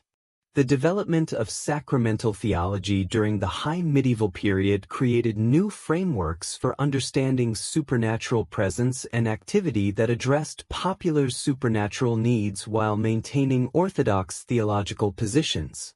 The doctrine of transubstantiation provided philosophical foundations for understanding how divine presence could be accessed through material means without compromising divine transcendence. The development of elaborate Eucharistic devotions created forms of supernatural practice that satisfied popular needs for divine encounter while remaining within orthodox theological frameworks. The expansion of saint cults during the medieval period represented perhaps the most successful ecclesiastical accommodation of popular supernatural needs. The development of comprehensive hagiographic traditions created narrative frameworks that demonstrated how supernatural power could be legitimately accessed through saintly intercession while maintaining ultimate dependence on divine authority. The establishment of pilgrimage networks, relic veneration practices, and intercessory devotions provided practical supernatural resources that addressed popular concerns while remaining within ecclesiastical oversight. The canonization process that developed during the High Medieval period revealed the sophisticated criteria that ecclesiastical authorities used for evaluating supernatural claims. The requirement for documented miracles, detailed investigation of supernatural claims, and theological analysis of purported supernatural phenomena demonstrated the Church's commitment to maintaining both supernatural accessibility and doctrinal integrity. These canonization procedures established precedents for ecclesiastical evaluation of supernatural phenomena that would remain influential throughout subsequent periods. The emergence of mystical theology during the High Medieval period created additional challenges and opportunities for ecclesiastical approaches to supernatural phenomena. The development of sophisticated mystical traditions associated with Bernard of Clairvaux, the Victorines, and other mystical theologians provided theoretical frameworks for extraordinary supernatural experience while establishing criteria for distinguishing between legitimate and illegitimate mystical claims. The ecclesiastical supervision of mystical experience revealed the complex process through which church authorities evaluated supernatural claims while supporting legitimate spiritual development. The development of spiritual direction traditions, mystical theology, and institutional frameworks for supporting contemplative life demonstrated the Church's commitment to fostering supernatural experience while maintaining doctrinal oversight. Women's mystical traditions presented particular challenges for ecclesiastical authorities, who had to balance support for legitimate spiritual experience with concerns about doctrinal orthodoxy and social propriety. The development of ecclesiastical frameworks for supporting female mystical experience while maintaining clerical oversight revealed the flexibility of medieval pastoral approaches to supernatural phenomena. The late medieval period witnessed increased ecclesiastical concern about supernatural practices that were perceived as threatening to doctrinal orthodoxy or social stability. The development of systematic witch persecution during the 15th century represented a significant shift in ecclesiastical approaches to popular supernatural practices, emphasizing the dangers of supernatural activity outside ecclesiastical control while maintaining traditional distinctions between legitimate and illegitimate supernatural practices. However, even during periods of increased ecclesiastical suspicion of popular supernatural practices, church authorities maintained sophisticated understanding of the social and psychological functions of supernatural beliefs while developing pastoral approaches that sought to address genuine spiritual needs through orthodox means. The continued development of saint cults, sacramental devotions, and approved supernatural practices demonstrated the Church's ongoing commitment to providing legitimate supernatural resources for popular spiritual needs. The printing revolution of the late medieval period created new opportunities and challenges for ecclesiastical supervision of supernatural culture. The publication of popular religious literature, including saints' lives, devotional handbooks, and approved supernatural practices, provided new channels for transmitting ecclesiastical approaches to supernatural phenomena. However, printing also facilitated the dissemination of supernatural literature that operated outside ecclesiastical control, creating new challenges for maintaining doctrinal orthodoxy while supporting legitimate supernatural practices. Throughout the medieval period, the relationship between official church doctrine and popular supernatural beliefs was characterized by ongoing processes of negotiation, adaptation, and synthesis that created distinctively Christian forms of supernatural culture. Rather than representing simple opposition between orthodoxy and superstition, this relationship involved sophisticated pastoral and theological approaches that sought to address genuine spiritual needs while maintaining doctrinal integrity. The success of these approaches in creating enduring forms of Christian supernatural culture demonstrates the flexibility and sophistication of medieval ecclesiastical approaches to popular religious expression. The daily life of medieval people was permeated with supernatural beliefs and practices that provided practical guidance, psychological comfort, and social cohesion in a world where the boundaries between natural and supernatural causation were fluid and permeable. These everyday superstitions were not peripheral to medieval culture but central to how ordinary people understood and navigated their physical and social environments, integrated seasonal rhythms into meaningful frameworks, and maintained community bonds across generations. Agricultural superstitions formed the backbone of rural supernatural practice, reflecting the fundamental dependence of medieval society on successful crop production and livestock management. The agricultural calendar was structured around supernatural observances that combined practical farming wisdom with supernatural protection and enhancement techniques. Planting, cultivating, and harvesting activities were coordinated not only with natural seasonal cycles but also with lunar phases, saint days, and supernatural timing that was believed to influence crop success. The selection of planting dates involved complex supernatural calculations that considered lunar influences, seasonal saints, and traditional supernatural wisdom about optimal timing. The waxing moon was generally preferred for planting crops that grew above ground, while the waning moon was considered appropriate for root crops and activities involving decrease or elimination. Specific saints' days provided additional timing criteria, with Saint Benedict's Day, March 21st, marking the traditional beginning of the planting season in many regions, while Saint Michael's Day, September 29th, marked the harvest completion deadline. Seed blessing ceremonies represented sophisticated supernatural techniques for ensuring crop success that combined Christian sacramental practice with traditional fertility magic. Seeds were often blessed by clergy using specific liturgical formulas that invoked divine protection while incorporating elements from pre-Christian fertility rituals. These ceremonies typically involved the entire agricultural community and served important social functions in addition to their supernatural purposes, reinforcing community bonds and shared commitment to successful agricultural outcomes. Field blessing practices extended supernatural protection to the entire agricultural landscape through elaborate ritual procedures that established supernatural boundaries around cultivated areas. These practices often involved processional activities that traced the boundaries of agricultural fields while invoking supernatural protection against various threats including weather damage, pest infestation, theft, and supernatural malevolence. The use of holy water, blessed salt, and other sanctified substances in these boundary rituals demonstrated the integration of Christian sacramental practice with traditional territorial magic.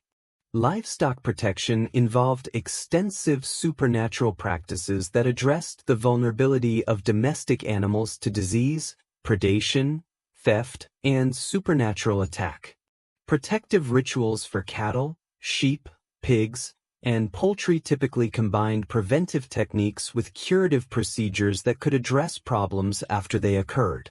The blessing of animals on specific saint days, particularly Saint Anthony's Day, January 17th, for pigs and Saint Blaise's Day, February 3rd, for all domestic animals, provided regular supernatural maintenance that reinforced ongoing protection. The use of protective amulets and charms for livestock represented sophisticated supernatural technology that combined traditional magical techniques with Christian symbolism. Cattle were often equipped with blessed bells that provided both practical and supernatural protection, warning of the animal's location while invoking supernatural guardianship through their sanctified status. Written charms containing biblical verses, saint names, or magical formulae were frequently attached to animal housing or carried by shepherds and other livestock caretakers. Veterinary supernatural practice combined empirical medical knowledge with supernatural healing techniques that addressed both natural and supernatural causes of animal illness. Traditional herbal remedies were typically accompanied by supernatural procedures including prayer, blessing rituals, and the application of religiously sanctified substances. The timing of veterinary interventions often involved supernatural considerations including lunar phases, saint days, and seasonal magical correspondences. Household supernatural practices created protective environments within domestic spaces while managing the supernatural dimensions of daily domestic activities. The threshold of the medieval house was considered a particularly important supernatural boundary that required regular maintenance through protective rituals and symbolic reinforcement. Threshold protection typically involved the placement of blessed objects, the inscription of protective symbols, and regular renewal ceremonies that maintained the supernatural integrity of domestic boundaries. Domestic fire management involved extensive supernatural practices that reflected the fundamental importance of controlled fire in medieval domestic life. The hearth was understood as a sacred center of domestic supernatural activity that required regular supernatural maintenance through proper fire lighting procedures, protective rituals, and seasonal observances. The extinguishing and relighting of domestic fires on specific occasions, particularly at seasonal transitions, provided opportunities for supernatural renewal of domestic protection. Food preparation and preservation involved numerous supernatural practices that combined practical food management techniques with supernatural enhancement and protection procedures. The blessing of food, particularly on religious holidays and special occasions, provided supernatural sanctification that enhanced both nutritional and spiritual value. The use of specific herbs and spices in cooking often involved supernatural considerations in addition to culinary preferences, with particular attention to the magical properties of common culinary ingredients. Brewing and food preservation practices incorporated supernatural techniques that were believed to enhance the effectiveness of practical preservation methods. The timing of brewing activities according to lunar phases and seasonal supernatural considerations was believed to influence the quality and longevity of preserved foods. The use of blessed ingredients, protective rituals during food processing, and supernatural storage techniques provided additional security for precious food resources. Whether magic represented one of the most sophisticated forms of medieval folk supernatural practice, combining detailed meteorological observation with complex ritual techniques for influencing atmospheric conditions. Rural communities developed elaborate supernatural protocols for encouraging beneficial weather while protecting against destructive storms, droughts, and other atmospheric threats. These practices typically involved community-wide participation and required careful coordination of ritual activities with natural weather patterns. Rainmaking ceremonies combined traditional magical techniques with Christian prayer and ritual to address drought conditions that threatened agricultural productivity. These ceremonies often involved processional activities that traced significant landscape features while invoking supernatural intervention through various ritual procedures. The use of sacred objects, including relics, blessed images, and sanctified water, provided supernatural resources that could be deployed in weather magic while maintaining theological orthodoxy.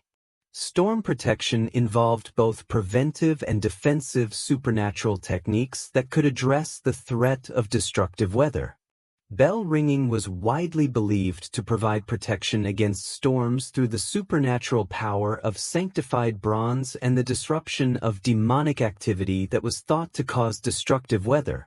The use of blessed candles, protective prayers, and household rituals during storms provided psychological comfort while invoking supernatural protection against weather damage. Seasonal supernatural observances structured the medieval year according to supernatural rhythms that integrated agricultural cycles, Christian liturgical calendar, and traditional festival patterns. These seasonal observances provided regular opportunities for community supernatural activity while maintaining supernatural protection throughout the annual cycle. The major seasonal transitions were marked by elaborate supernatural ceremonies that renewed protective relationships with supernatural powers while celebrating seasonal abundance and preparing for seasonal challenges. Spring supernatural observances focused on renewal, fertility, and protection of new growth through various ritual procedures that combined Christian seasonal celebrations with traditional fertility magic. Easter celebrations provided central frameworks for spring supernatural activity, with elaborate liturgical ceremonies that demonstrated divine power over death while providing supernatural resources for agricultural renewal. May Day celebrations preserved pre-Christian fertility traditions within Christian contexts that acknowledged seasonal supernatural significance while redirecting traditional practices toward orthodox theological frameworks. Summer supernatural observances emphasized the protection and enhancement of growing crops through various ritual procedures that invoked supernatural support for agricultural productivity. Midsummer celebrations, particularly St. John's Day, June 24th, provided opportunities for elaborate supernatural ceremonies that combine traditional solar symbolism with Christian sanctoral celebration. These summer observances often involved community-wide participation in protective rituals that established supernatural defenses against threats to agricultural success. Harvest supernatural observances celebrated agricultural success while providing supernatural protection for stored crops and preparation for winter challenges. Harvest festivals typically combined Thanksgiving ceremonies with protective rituals that secured supernatural guardianship for preserved foods and agricultural resources. The blessing of first fruits, the preparation of ritual meals, and community celebration of successful harvests served both supernatural and social functions that reinforced community bonds while acknowledging supernatural assistance in agricultural success. Winter supernatural observances provided psychological and spiritual resources for surviving the challenging winter season while preparing for agricultural renewal in the following year. Christmas celebrations created central frameworks for winter supernatural activity, with elaborate liturgical and popular celebrations that demonstrated divine presence in the darkest season while providing supernatural resources for winter survival. New Year celebrations provided opportunities for supernatural preparation for the coming year through various divinatory and protective practices. Personal supernatural practices provided individual resources for managing the supernatural dimensions of personal health, relationships, and life transitions. These practices typically combine traditional magical techniques with Christian prayer and devotional activities that addressed personal supernatural needs while maintaining orthodox theological positions. The use of personal amulets, protective prayers, and individual ritual procedures provided supernatural resources that could be deployed for personal protection and enhancement. Love magic represented one of the most widespread forms of personal supernatural practice, combining traditional techniques for influencing romantic relationships with Christian approaches to marriage and sexuality. These practices typically involved complex ritual procedures that combined herbal preparations, astrological timing, and symbolic manipulation techniques designed to attract desired partners or enhance existing relationships. The ecclesiastical response to love magic varied considerably, with some practices receiving pastoral tolerance while others were condemned as inappropriate interference with divine providence. Healing supernatural practices combined empirical medical knowledge with supernatural techniques that addressed both natural and supernatural causes of illness and injury.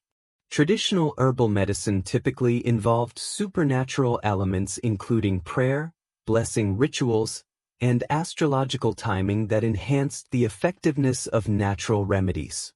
The use of blessed objects, holy water, and relics in healing procedures provided supernatural resources that could address spiritual dimensions of illness while supporting natural healing processes.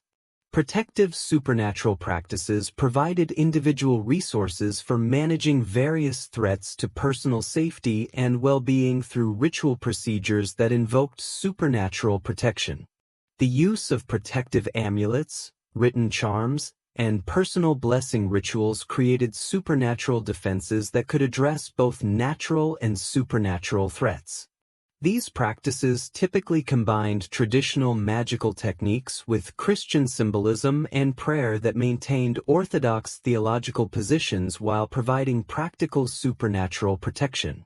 By the end of the medieval period, these everyday supernatural practices had created comprehensive systems for managing the supernatural dimensions of daily life that provided practical guidance, psychological comfort, and social cohesion for medieval communities. The integration of these practices with Christian theological frameworks and institutional oversight ensured their survival and continued influence throughout subsequent periods while demonstrating the fundamental importance of supernatural understanding in medieval culture. Medieval elite culture developed sophisticated forms of supernatural understanding and practice that combined classical learning, Christian theology, and popular tradition in complex syntheses that demonstrated the intellectual respectability of supernatural interests among medieval Europe's most educated populations. These learned magical traditions were not simply refined versions of popular superstitions but represented distinctive intellectual approaches to supernatural phenomena that drew upon the most advanced philosophical, theological, and natural philosophical resources available to medieval scholars.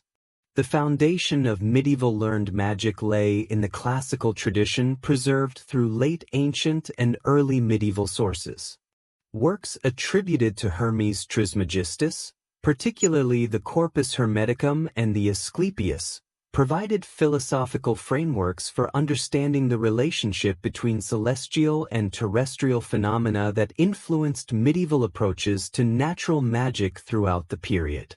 These Hermetic texts demonstrated how natural forces could be understood and manipulated through intellectual comprehension of cosmic correspondences and sympathetic relationships that connected all levels of creation. Ptolemy's Tetrabiblos established astronomical and astrological foundations for medieval learned magic that remained influential throughout the period. Ptolemy's sophisticated mathematical analysis of celestial influences provided intellectual frameworks that could support astrological practices while maintaining philosophical respectability. His emphasis on natural rather than supernatural causation in astrological phenomena provided models for medieval approaches to celestial influences that could accommodate astrological belief within natural philosophical frameworks.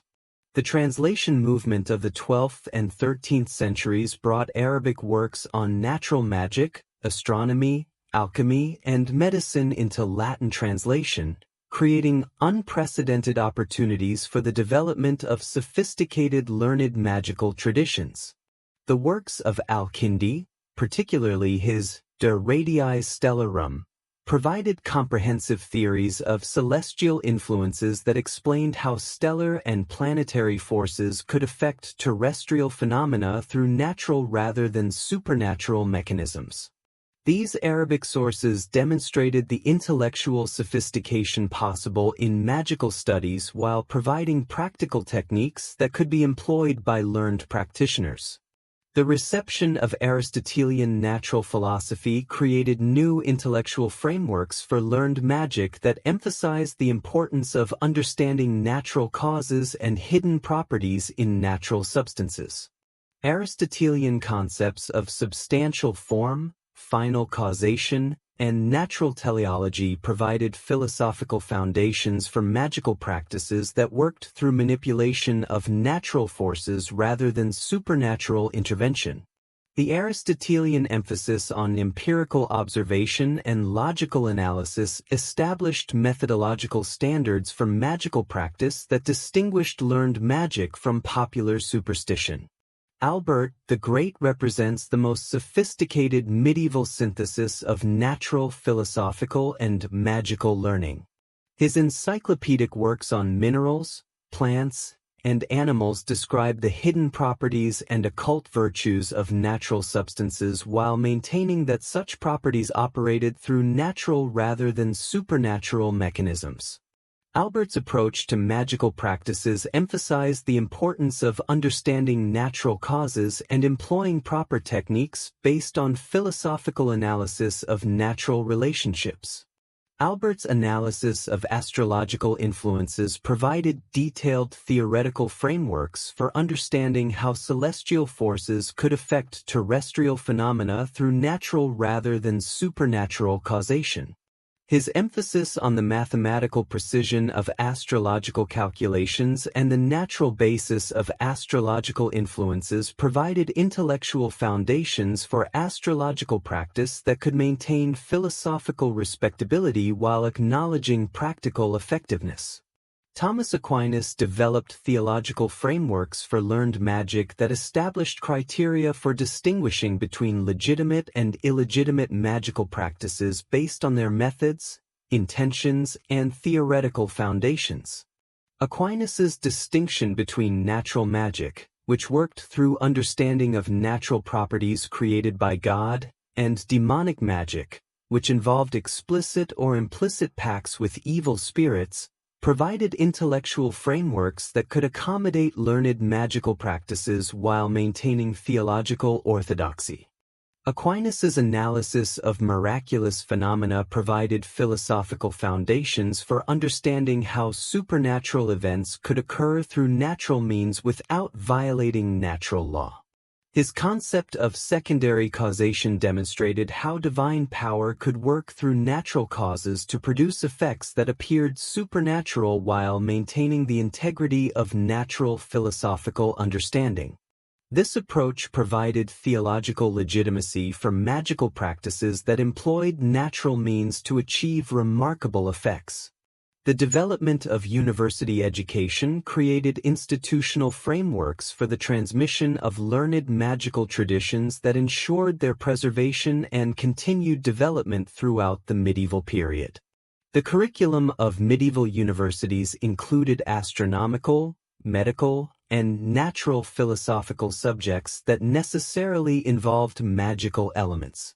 Students at major universities received systematic instruction in astrological calculation, natural philosophical analysis, and medical practice that included magical techniques.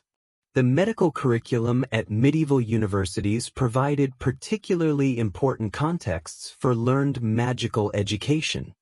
Medical texts like the Canon of Avicenna and the works of Constantinus Africanus describe the use of astrological timing, herbal preparations with occult properties, and therapeutic techniques that combined natural and supernatural elements. Medical practice necessarily involved understanding of celestial influences on health and disease while employing therapeutic techniques that often included magical elements. The astronomical curriculum provided mathematical and theoretical foundations for astrological practice that demonstrated the intellectual sophistication possible in celestial studies. Students learned to calculate planetary positions, construct astrological charts, and analyze celestial influences using sophisticated mathematical techniques that required considerable intellectual ability. This astronomical education provided the technical foundations necessary for advanced astrological practice while demonstrating the scientific respectability of celestial studies. The emergence of alchemy during the High Medieval period created new forms of learned magical practice that combined practical chemical techniques with sophisticated theoretical frameworks for understanding material transformation. Alchemical texts attributed to figures like Jabir ibn Hayyan, al-Razi, and other Arabic authorities provided detailed descriptions of laboratory procedures while developing complex theoretical systems that explained material transformation through philosophical principles. Medieval alchemical literature demonstrated the intellectual sophistication possible in magical studies while providing practical techniques that could produce remarkable chemical effects. Works like the Summa Perfectionis, attributed to Geber, provided comprehensive theoretical frameworks for alchemical practice that combined Aristotelian natural philosophy with practical chemical knowledge. These alchemical texts influenced medieval understanding of material transformation while establishing precedents for experimental approaches to natural phenomena. The development of optical studies during the 13th century created additional contexts for learned magical practice that emphasized the manipulation of natural forces through understanding of physical principles. The optical works of Robert Grosseteste, Roger Bacon, and other medieval scholars describe techniques for manipulating light and creating optical illusions that could appear magical while operating through natural means. These optical studies provided philosophical foundations for magical practices that employed natural forces to achieve remarkable effects. Roger Bacon's approach to magical studies exemplified the sophisticated intellectual frameworks that medieval scholars developed for understanding supernatural phenomena.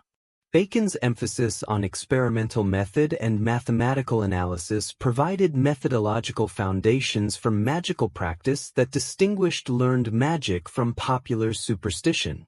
His analysis of astrological influences, optical phenomena, and alchemical processes demonstrated how magical effects could be understood through natural philosophical analysis while maintaining their practical effectiveness. The development of medieval optics also contributed to understanding of how supernatural visions and apparitions might be explained through natural causes.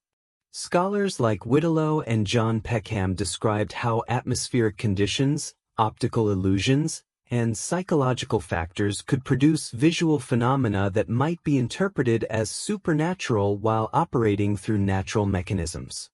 This optical analysis provided intellectual frameworks for evaluating supernatural claims while maintaining respect for genuine supernatural experience. The emergence of courtly culture during the High Medieval period created social contexts for learned magical practice that emphasized the entertainment and instruction of noble audiences. Courtly magicians developed sophisticated performances that combined practical magical techniques with theoretical explanations that demonstrated their learning while providing entertainment for aristocratic audiences. These courtly magical traditions established precedents for the social acceptability of magical learning among elite populations. The development of courtly romance literature created literary contexts for learned magical themes that demonstrated the cultural respectability of magical interests among educated audiences. Works like the Arthurian romances included detailed descriptions of magical practices and supernatural phenomena that reflected contemporary learned magical traditions while providing entertainment for courtly audiences. These literary traditions helped establish the cultural legitimacy of magical learning while preserving detailed knowledge of magical techniques and theories. The emergence of natural philosophy as a distinct academic discipline during the 13th century created institutional frameworks for learned magical studies that emphasized empirical observation and theoretical analysis. Natural philosophers like Robert Grosseteste, Albertus Magnus, and Roger Bacon developed sophisticated approaches to natural phenomena that included magical elements while maintaining methodological rigor. These natural philosophical approaches provided intellectual foundations for magical practice that could maintain academic respectability. The development of medieval medicine created professional contexts for learned magical practice that emphasized therapeutic applications of magical techniques. Medical practitioners regularly employed astrological timing, herbal preparations with occult properties, and therapeutic rituals that combined natural and supernatural elements. The professional status of medical practitioners provided social legitimacy for magical techniques while ensuring their preservation and continued development.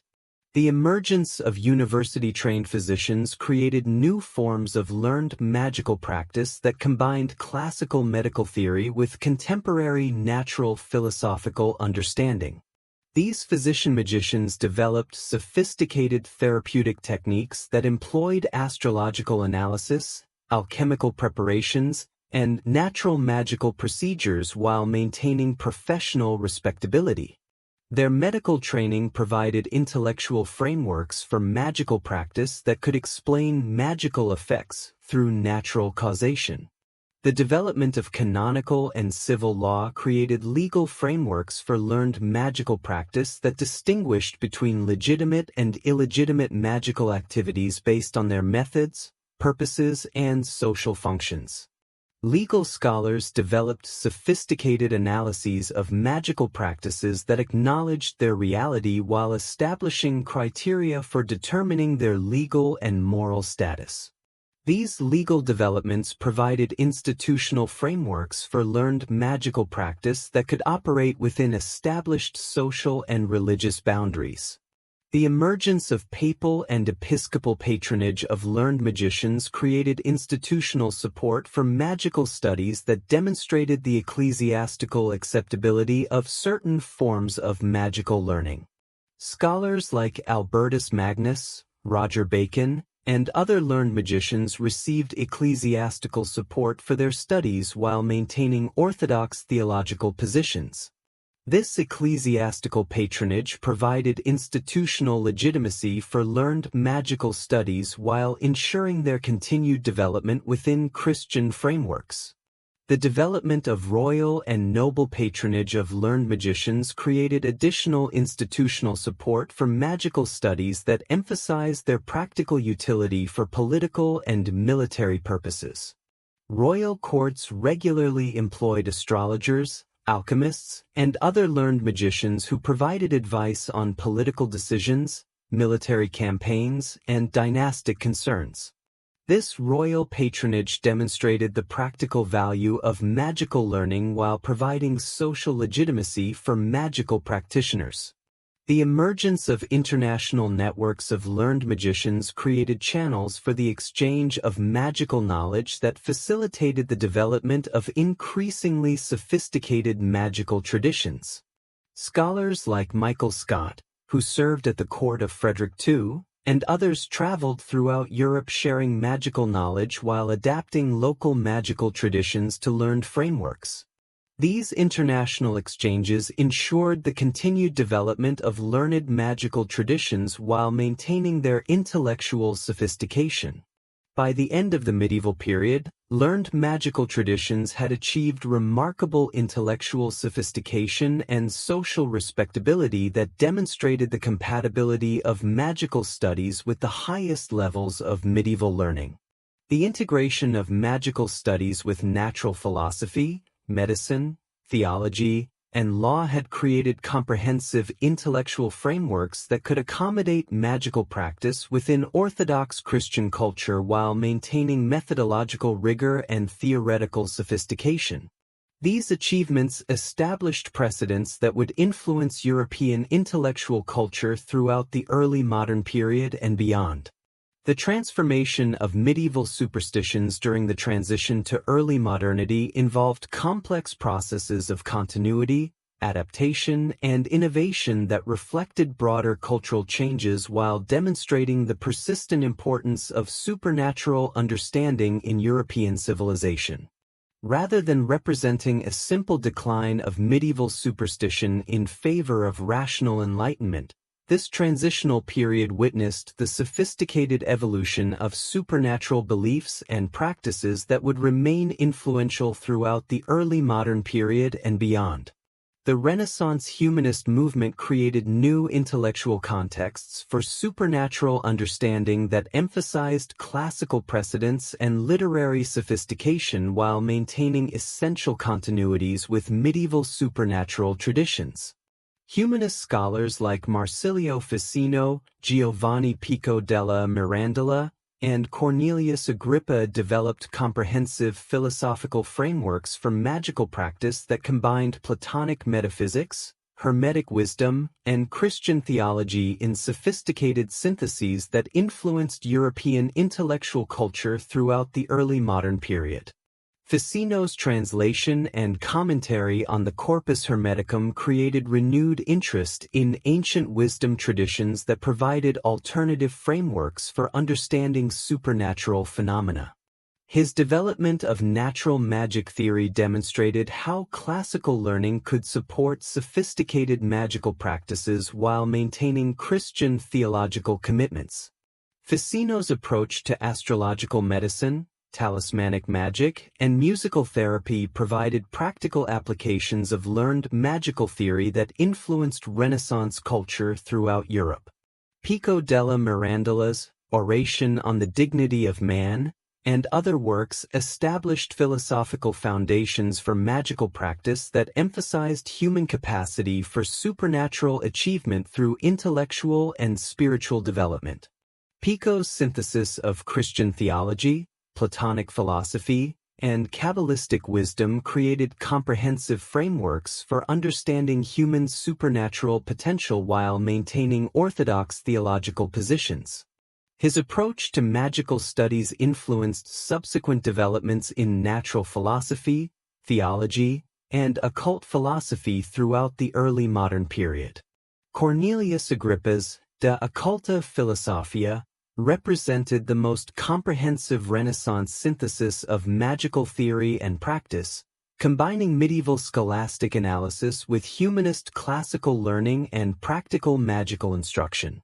Agrippa's systematic analysis of natural magic, celestial magic, and ceremonial magic provided theoretical frameworks that could accommodate virtually all forms of supernatural practice while maintaining intellectual respectability. His work influenced European magical thought throughout the early modern period while establishing precedents for systematic approaches to occult studies. The printing revolution created unprecedented opportunities for the dissemination of supernatural literature while transforming the social contexts within which supernatural knowledge was preserved and transmitted. The publication of classical magical texts, medieval grimoires, astrological handbooks, and popular supernatural literature made sophisticated supernatural knowledge accessible to broader audiences while standardizing supernatural beliefs and practices across political and cultural boundaries. The availability of printed magical texts created new forms of magical practice that emphasized textual authority and systematic instruction rather than oral tradition and personal initiation. Printed grimoires provided detailed instructions for magical procedures while claiming ancient authority and proven effectiveness. The standardization of magical texts facilitated the development of more consistent magical traditions while enabling practitioners to compare different magical systems and select techniques suited to their particular needs and circumstances. The emergence of popular printed literature created new contexts for supernatural beliefs that emphasized entertainment and instruction for middle-class audiences. Chapbooks, broadsheets, and popular supernatural literature provided accessible frameworks for supernatural understanding while preserving traditional beliefs within modified cultural contexts. These popular publications ensured the continued transmission of supernatural knowledge while adapting traditional beliefs to changing social conditions. The Protestant Reformation created profound challenges for traditional supernatural practices while generating new forms of supernatural anxiety and innovation. Protestant theological emphasis on scriptural authority and rejection of traditional Catholic supernatural practices eliminated many established channels for supernatural activity while creating needs for alternative supernatural resources. The Protestant critique of Catholic supernatural practices as superstitious led to the development of new Protestant approaches to supernatural phenomena that emphasize divine providence, scriptural authority, and individual spiritual experience. However, Protestant rejection of Catholic supernatural practices did not eliminate supernatural interests but rather redirected them toward forms that could be reconciled with Protestant theological principles. Protestant emphasis on divine providence created frameworks for understanding supernatural intervention in historical events while maintaining divine sovereignty. Protestant apocalypticism generated sophisticated supernatural narratives that interpreted contemporary events within cosmic spiritual frameworks. Protestant individual spiritual experience created contexts for supernatural encounter that emphasized direct divine revelation rather than institutional mediation. The Catholic Counter-Reformation responded to Protestant challenges by developing more sophisticated approaches to traditional supernatural practices while eliminating abuses that had provided targets for Protestant criticism. The Council of Trent established canonical frameworks for supernatural practices that emphasized doctrinal orthodoxy and institutional oversight while preserving traditional Catholic supernatural resources. The development of new religious orders and spiritual movements created innovative contexts for supernatural experience while maintaining ecclesiastical control. The emergence of systematic witch persecution during the early modern period represented one of the most significant transformations in European supernatural culture. The publication of works like the Malleus Maleficarum, the Demonolatry of Nicholas Remy, and the Demonology of King James I created comprehensive theoretical frameworks for understanding supernatural malevolence while providing practical guidance for identifying and prosecuting supernatural threats. The development of systematic demonology created new forms of supernatural anxiety that emphasized the reality of diabolic activity while providing intellectual frameworks for understanding supernatural evil. Early modern demonological literature combined medieval theological analysis with contemporary legal and medical expertise to create comprehensive approaches to supernatural threats that influenced European culture throughout the early modern period.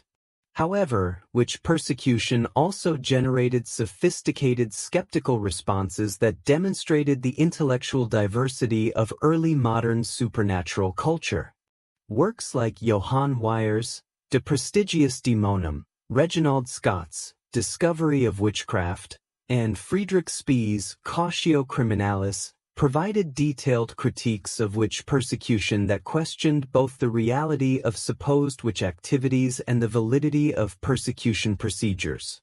These skeptical works established intellectual traditions that would influence subsequent approaches to supernatural phenomena while demonstrating the capacity for critical analysis within early modern culture. The scientific revolution created new intellectual frameworks for understanding natural phenomena that challenged traditional supernatural explanations while generating new forms of supernatural interest. The development of mathematical natural philosophy, experimental method, and mechanical models of natural causation provided alternative explanations for phenomena that had traditionally been understood through supernatural agency. The work of scholars like Galileo, Kepler, and Newton demonstrated the power of mathematical analysis to explain natural phenomena while reducing the need for supernatural explanation. However, the scientific revolution did not eliminate supernatural interests but rather created new contexts for supernatural understanding that emphasized natural rather than supernatural causation. The development of natural philosophical explanation for previously mysterious phenomena provided intellectual frameworks that could accommodate supernatural beliefs while maintaining methodological naturalism. Many early modern natural philosophers maintained supernatural interests while developing increasingly sophisticated approaches to natural phenomena. The emergence of New World exploration created unprecedented opportunities for comparative approaches to supernatural phenomena while challenging traditional European supernatural assumptions. The encounter with American, African, and Asian supernatural traditions provided comparative perspectives on European supernatural beliefs while demonstrating the universal human tendency towards supernatural understanding. The development of theories of divine right, monarchy, natural law, and social contract created political frameworks that incorporated supernatural elements while addressing contemporary political concerns. These political theories influenced European supernatural culture while demonstrating the continued importance of supernatural understanding for political legitimacy. The emergence of early modern economic systems created new contexts for supernatural practices that addressed the concerns of increasingly complex commercial and financial activities. The development of international trade, banking, and manufacturing created new forms of uncertainty that fostered supernatural practices designed to ensure commercial success and protect against economic threats. Traditional supernatural practices were adapted to address contemporary economic concerns while maintaining their essential supernatural character. The development of early modern warfare created new contexts for supernatural understanding that emphasized the cosmic significance of military conflict while providing supernatural resources for military success. The emergence of professional armies, new military technologies, and international warfare created new forms of military supernatural practice that combined traditional battlefield magic with contemporary military concerns. Military supernatural practices demonstrated the continued importance of supernatural understanding for addressing uncertainty and danger in military contexts. The transformation of early modern urban culture created new contexts for supernatural practices that addressed the concerns of increasingly complex urban societies. The growth of cities created new forms of community organization that fostered distinctive urban supernatural traditions while adapting traditional rural practices to urban conditions. Urban supernatural practices demonstrated the adaptability of supernatural beliefs to changing social conditions while maintaining their essential functions of providing practical guidance and psychological comfort. By the end of the early modern transition period, European supernatural culture had undergone profound transformations that reflected broader cultural changes while demonstrating remarkable continuities with medieval supernatural traditions. The intellectual, religious, and social developments of the early modern period had created new contexts for supernatural understanding while preserving essential functions of supernatural belief and practice. These transformations established foundations for continued supernatural cultural development while demonstrating the persistent importance of supernatural understanding in European civilization. 11. Conclusion, legacy, and transformation. The millennium-long development of medieval superstitions from 500 to 1500 CE represents one of the most remarkable examples of cultural synthesis, adaptation, and persistence in European history. The transformation of diverse pagan traditions, classical learning, and Christian theology into distinctively medieval forms of supernatural understanding created comprehensive cultural frameworks that provided practical guidance, psychological comfort, and social cohesion for medieval European society while establishing precedents that would influence European culture for centuries to come. The foundational achievement of medieval supernatural culture was the successful integration of apparently incompatible intellectual and religious traditions into coherent systems of belief and practice that satisfied both popular and elite cultural needs. The synthesis of Germanic, Celtic, Slavic, and other tribal traditions with Roman Christian theology and classical learning created distinctive forms of supernatural understanding that preserved essential elements from multiple traditions while adapting them to changing cultural conditions. This synthetic achievement demonstrated the remarkable creativity and adaptability of medieval culture while establishing precedents for subsequent cultural synthesis. The institutional frameworks developed by medieval Christianity for addressing supernatural beliefs and practices represented sophisticated pastoral and theological achievements that balanced doctrinal orthodoxy with practical flexibility. The development of canonical, theological, and pastoral approaches to popular supernatural beliefs created ecclesiastical frameworks that could guide rather than eliminate supernatural practices while maintaining theological boundaries and institutional oversight. These ecclesiastical achievements established precedents for subsequent religious approaches to popular culture while demonstrating the capacity for institutional adaptation to popular spiritual needs. The intellectual sophistication achieved by medieval approaches to supernatural phenomena demonstrated the compatibility of supernatural interests with the highest levels of scholarly achievement. The development of scholastic theology, natural philosophy, and learned magical traditions created intellectual frameworks that could accommodate supernatural beliefs within rigorous methodological and theoretical contexts. These intellectual achievements established precedents for subsequent scholarly approaches to supernatural phenomena while demonstrating the persistent intellectual respectability of supernatural interests. The regional diversity and cultural exchange that characterized medieval supernatural culture created rich traditions that preserved local distinctiveness while participating in broader European supernatural frameworks. The development of distinctive supernatural traditions in different regions while maintaining common elements that could be recognized across cultural boundaries demonstrated the balance between diversity and unity that characterized medieval European culture.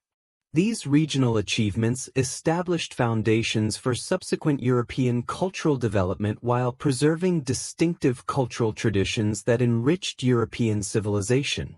The transformation of medieval supernatural culture during the transition to early modernity demonstrated both the adaptability of supernatural traditions and their persistent importance for European civilization.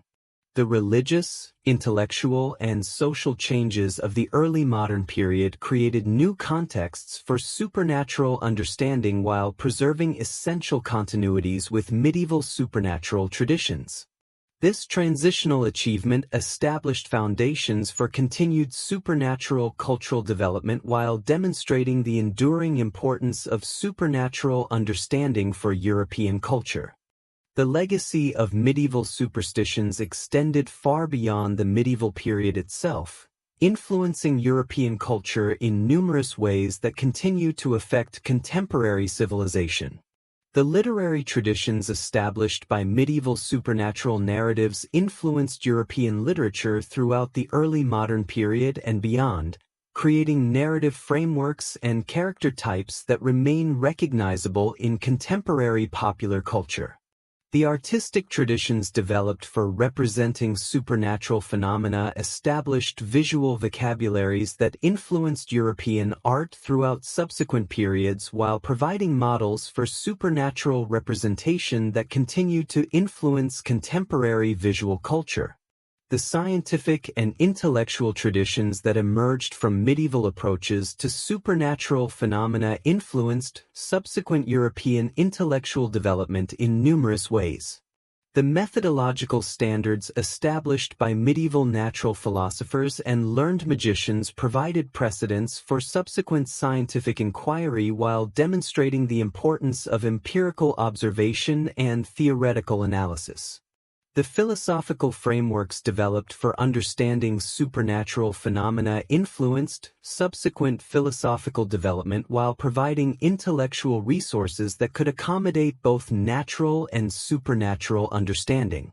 The religious and spiritual traditions that developed from medieval approaches to supernatural phenomena continued to influence European religious culture throughout subsequent periods.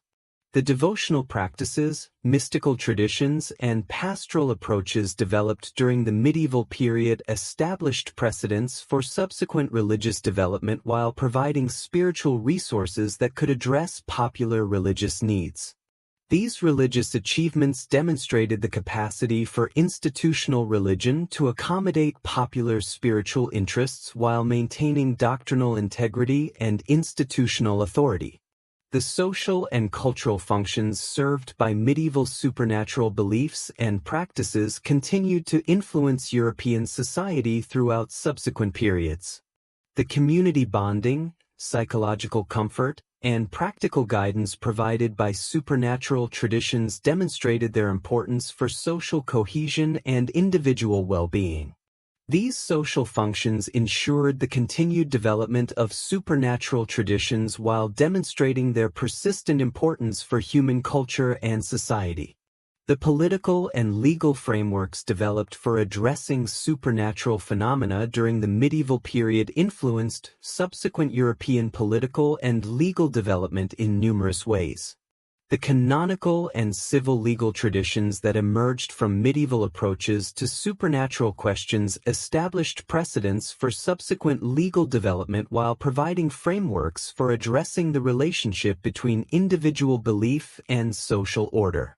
These legal achievements demonstrated the capacity for legal systems to accommodate religious and cultural diversity while maintaining social stability and institutional authority. The economic and practical applications of medieval supernatural knowledge influenced subsequent European economic and technological development in various ways. The agricultural, medical, and craft traditions that incorporated supernatural elements provided practical benefits that ensured their continued development while demonstrating the compatibility of supernatural understanding with practical effectiveness. These practical achievements established precedents for subsequent technological development while preserving valuable practical knowledge that could benefit human welfare. The educational and institutional traditions that developed for preserving and transmitting supernatural knowledge influenced subsequent European educational development while providing models for institutional approaches to popular culture. The university, monastic, and popular educational traditions that addressed supernatural questions established precedents for subsequent educational development while demonstrating the importance of institutional support for cultural preservation and transmission. However, the legacy of medieval superstitions also included negative elements that influenced subsequent European culture in problematic ways. The witch persecution that emerged during the late medieval period established precedents for systematic persecution of marginal populations that would influence European culture throughout the early modern period and beyond. The development of systematic demonology created frameworks for understanding supernatural evil that could be employed for social and political persecution while claiming religious and intellectual legitimacy. The intellectual and cultural achievements of medieval supernatural culture also created potential for both positive and negative subsequent developments. The sophisticated theoretical frameworks developed for understanding supernatural phenomena could be employed for both beneficial and harmful purposes while providing intellectual resources that could support various cultural and political projects. The institutional frameworks developed for addressing supernatural beliefs could be employed for both pastoral guidance and social control while providing models for institutional approaches to popular culture. Despite these negative elements, the overall legacy of medieval superstitions represents one of the most remarkable cultural achievements in European history. The creation of comprehensive frameworks for understanding supernatural phenomena that could satisfy both intellectual and popular requirements while providing practical guidance for daily life demonstrated the sophisticated cultural synthesis possible in medieval civilization. The preservation and transmission of these supernatural traditions throughout the medieval period and beyond established foundations for subsequent European cultural development while demonstrating the persistent importance of supernatural understanding for human culture and society. The study of medieval superstitions thus provides valuable insights into the nature of cultural synthesis, institutional adaptation, and intellectual development that remain relevant for understanding contemporary cultural challenges. The medieval achievement in creating comprehensive cultural frameworks that could accommodate diversity while maintaining unity provides models for addressing contemporary cultural conflicts while preserving valuable cultural traditions. The medieval development of institutional approaches to popular beliefs provides precedents for addressing contemporary relationships between elite and popular culture while maintaining social cohesion and cultural continuity. The persistence and adaptability of medieval supernatural traditions throughout subsequent periods demonstrates the importance of understanding cultural development as continuous process rather than simple succession of discrete periods. The medieval achievement in creating cultural frameworks that could evolve in response to changing conditions while preserving essential continuities provides models for understanding cultural development that remain relevant for contemporary cultural analysis. The intellectual sophistication achieved by medieval approaches to supernatural phenomena demonstrates the importance of taking seriously the intellectual achievements of pre-modern cultures while avoiding both uncritical acceptance and dismissive rejection of traditional beliefs and practices. The medieval achievement in developing sophisticated theoretical frameworks for supernatural understanding provides models for engaging respectfully with traditional cultural knowledge while maintaining critical analytical standards. The social and cultural functions served by medieval supernatural traditions demonstrate the importance of understanding the practical and psychological benefits provided by traditional cultural practices while avoiding both romantic idealization and rationalistic dismissal of such traditions. The medieval achievement in creating cultural practices that could provide practical guidance and psychological comfort while maintaining social cohesion provides insights into the continuing importance of such cultural functions for contemporary society. In conclusion, the history of medieval superstitions from 500 to 1500 CE represents a remarkable example of cultural creativity, institutional adaptation, and intellectual achievement that established foundations for subsequent European cultural development while demonstrating the persistent importance of supernatural understanding for human civilization.